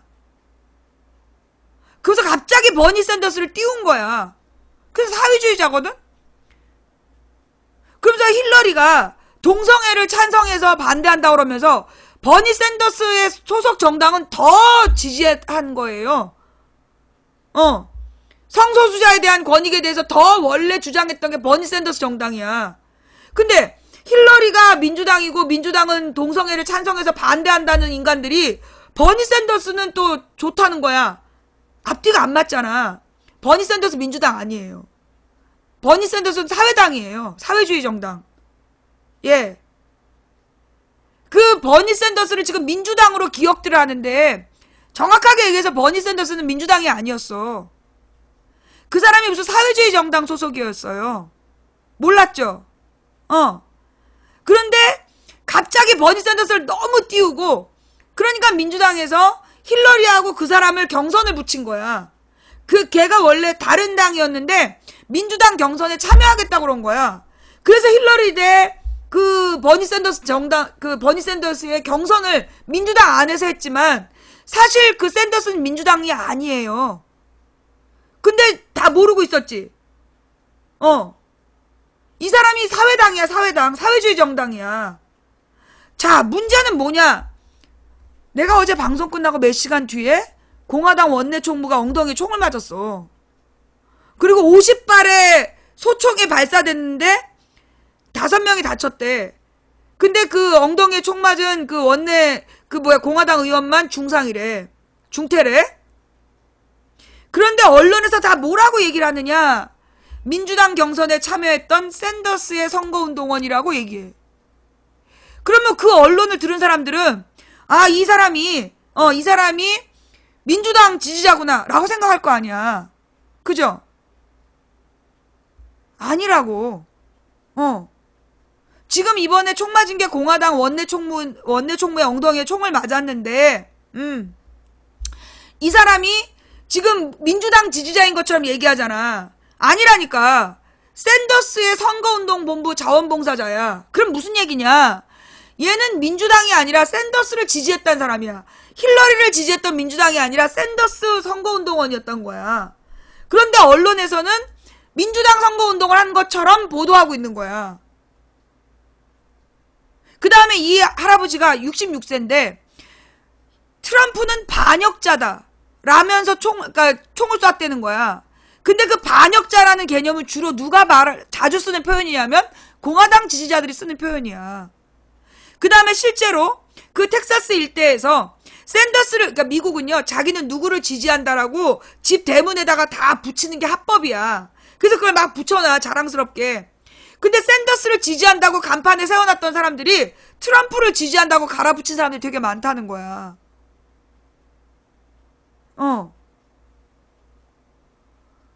그런데 이 할아버지가 트럼프는 반역자다라고 SNS에 남기고, 그리고 공화당 의원들이 야구하고 있는 데 가서 총을 쐈다는 거야.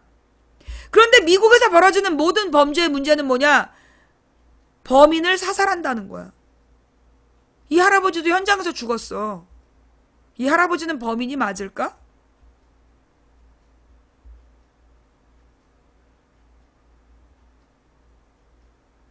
배후가 있는지 조사도 안 하고 현장에서 총을 쏴서, 아니 총 든 할아버지는 팔만 쏘면 돼요. 근데 중상을 입고 병원에서 죽었다는 거야. 그 로버트 케네디 살해범도 감옥에서 죽었잖아.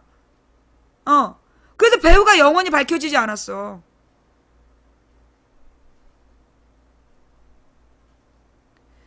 좌우지간 중요한 건 뭐냐? 이 할아버지의 총기 난동으로 인해서 트럼프 탄핵론이 순식간에 사라졌다는 거야. 여기서 중요한 건 이 할아버지의 총기 난사로 트럼프 탄핵론이 순식간에 사라졌다는 거야. 민주당 지지자의 공화당 의원 피격, 그러니까 총격이라고 이게 언풀이 되면서 지금 트럼프에 대한 그러니까 지금 공화당에서 트럼프를 탄핵해야 돼. 만약에 민주당 대통령이 그렇게 사법 개입을 했다면 반드시 탄핵시켰을 애들이야. 근데 공화당 새끼들이 지금 트럼프를 탄핵을 안 시키는 거야. 그래서 지금 공화당 내가 공화당을 공격해야 된다라고 내가 며칠 전에 얘기했잖아. 그런데 공화당 원내 총무가 총을 맞고 트럼프가 사건을 철저히 조사해야 된다. 트럼프가 갑자기 이 사건을 진두지휘하고 있어. 그러면서 트럼프에 대한 탄핵 여론은 순식간에 사라지고 있어.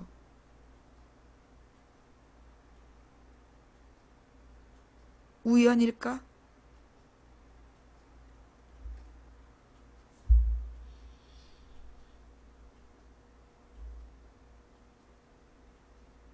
소설이야, 소설. 이 정도 나오면 이거 소설이야. 비스트가 불렀어요. 픽션.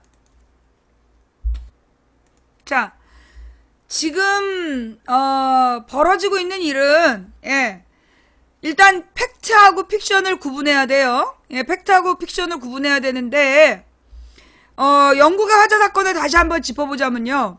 제가 몇 년 전에 영국에 갔을 때 그때 영국에서 들었던 얘기가 뭐였냐면 영국이 원래 인종차별이 심하지 않은 나라라고 그랬었어. 그런데 뭐라 그러나 내가 이제 영국에 갔을 때 그때 영국에서 어떤 그 도둑이 이제 관광객들을 대상으로 한 관광객을 대상으로 한 소매치기범들이 많아졌는데 그 사람들이 주로 이렇게 그 머리에 뭘 뒤집어 쓴 중동 쪽 여자들이 그런 소매치기 행동을 한다는 거야. 우리 일행도 그래서 딱 잡았어요. 근데 그런 문제 때문에 이 유색인종에 대한 반감들이 커지고 있다. 그러면서 인종차별이 심해지고 있다라는 얘기를 내가 13년에 들었어. 근데 이번 사건이 벌어진 이 화재 사건이 주로 이주민들, 이게 그러니까 좀 다양한 인종이 살고 있는 외부의 가난한 서민들이 살고 있는 아파트였다는 거지. 그리고 그 아파트에 대해서 영국에서 공무원들이 제대로 화재 예방 시스템을 갖춰주지 않았다는 거고, 민원이 있었음에도 불구하고 씹었다는 거고, 그리고 화재 경보기를 눌렀는데도 화재 경보기가 울리지 않았다라는 거. 나는 그게 제일 이상하다는 거야. 좌우지간 이건 팩트예요. 팩트인데 이상한 팩트야. 왜 이런 일이 발생했을까? 가난한 이주민 서민들이 살고 있는 임대 아파트에서 그 화재 위험성이 이미 작년에 예고됐음에도 불구하고 아무런 조치도 취하지 않은 이유가 뭘까? 그리고 어제 사건 당일에 이 벨을 눌렀는데, 비상벨을 눌렀는데도 왜 비상벨이 울리지 않았는가? 그리고 구조 조치가 안 이루어졌어. 뭐 건물이 붕괴 위험이 있다고 그러면서 구조를 실제로 하지 않았대요. 그래갖고 애들을 집어 던졌는데 그 던진 아이들도 지금 살았는지 죽었는지 확인이 안 되고 있는 거야. 이게 이 영국에서 있을 수 없는 사건이 벌어졌는데, 있을 수 없는 사건이라는 거, 이건 뭐랑 똑같아? 우리나라로 치면 진짜 세월호랑 똑같은 거야. 세월호 때도 우리가 있을 수 없는 일이라고 당연히 구조할 수 있는 줄 알았는데 구조 못했잖아. 근데 지금 영국에서 당연히 일어나지 않을 사건이 터진 거예요. 그러면 이 두 사건의 9.11이 아니라 세월호라면 두 사건의 공통점으로 들어가 보자는 거야. 자연스럽게 다음 이슈로 넘어가서 어제 자세히 얘기 못했던 규제 완화 부분으로 들어가자고. 이제 내가 그랬잖아요. 1980년에, 그러니까 이제 이 세계 경제사의 흐름이, 시민혁명, 산업혁명을 통해서 자본주의자들이 그 정권을 잡고, 그러니까 의회 권력을 잡고 막 성장했던 게 1800년대 후반이야. 그래서 이 사람들이 막 이제 성장을 하면서 나중에 얘네들이 이제 물건을 많이 생산해 놓으니까 이 노동자들에게 주는 임금이 아까운 거야. 그리고 이 새끼들이 아빠들을 자르고 여자 노동자로 바꿔. 반값을 주면서 돈을 절반만 줘. 그러다가 그 돈도 아까운 거야.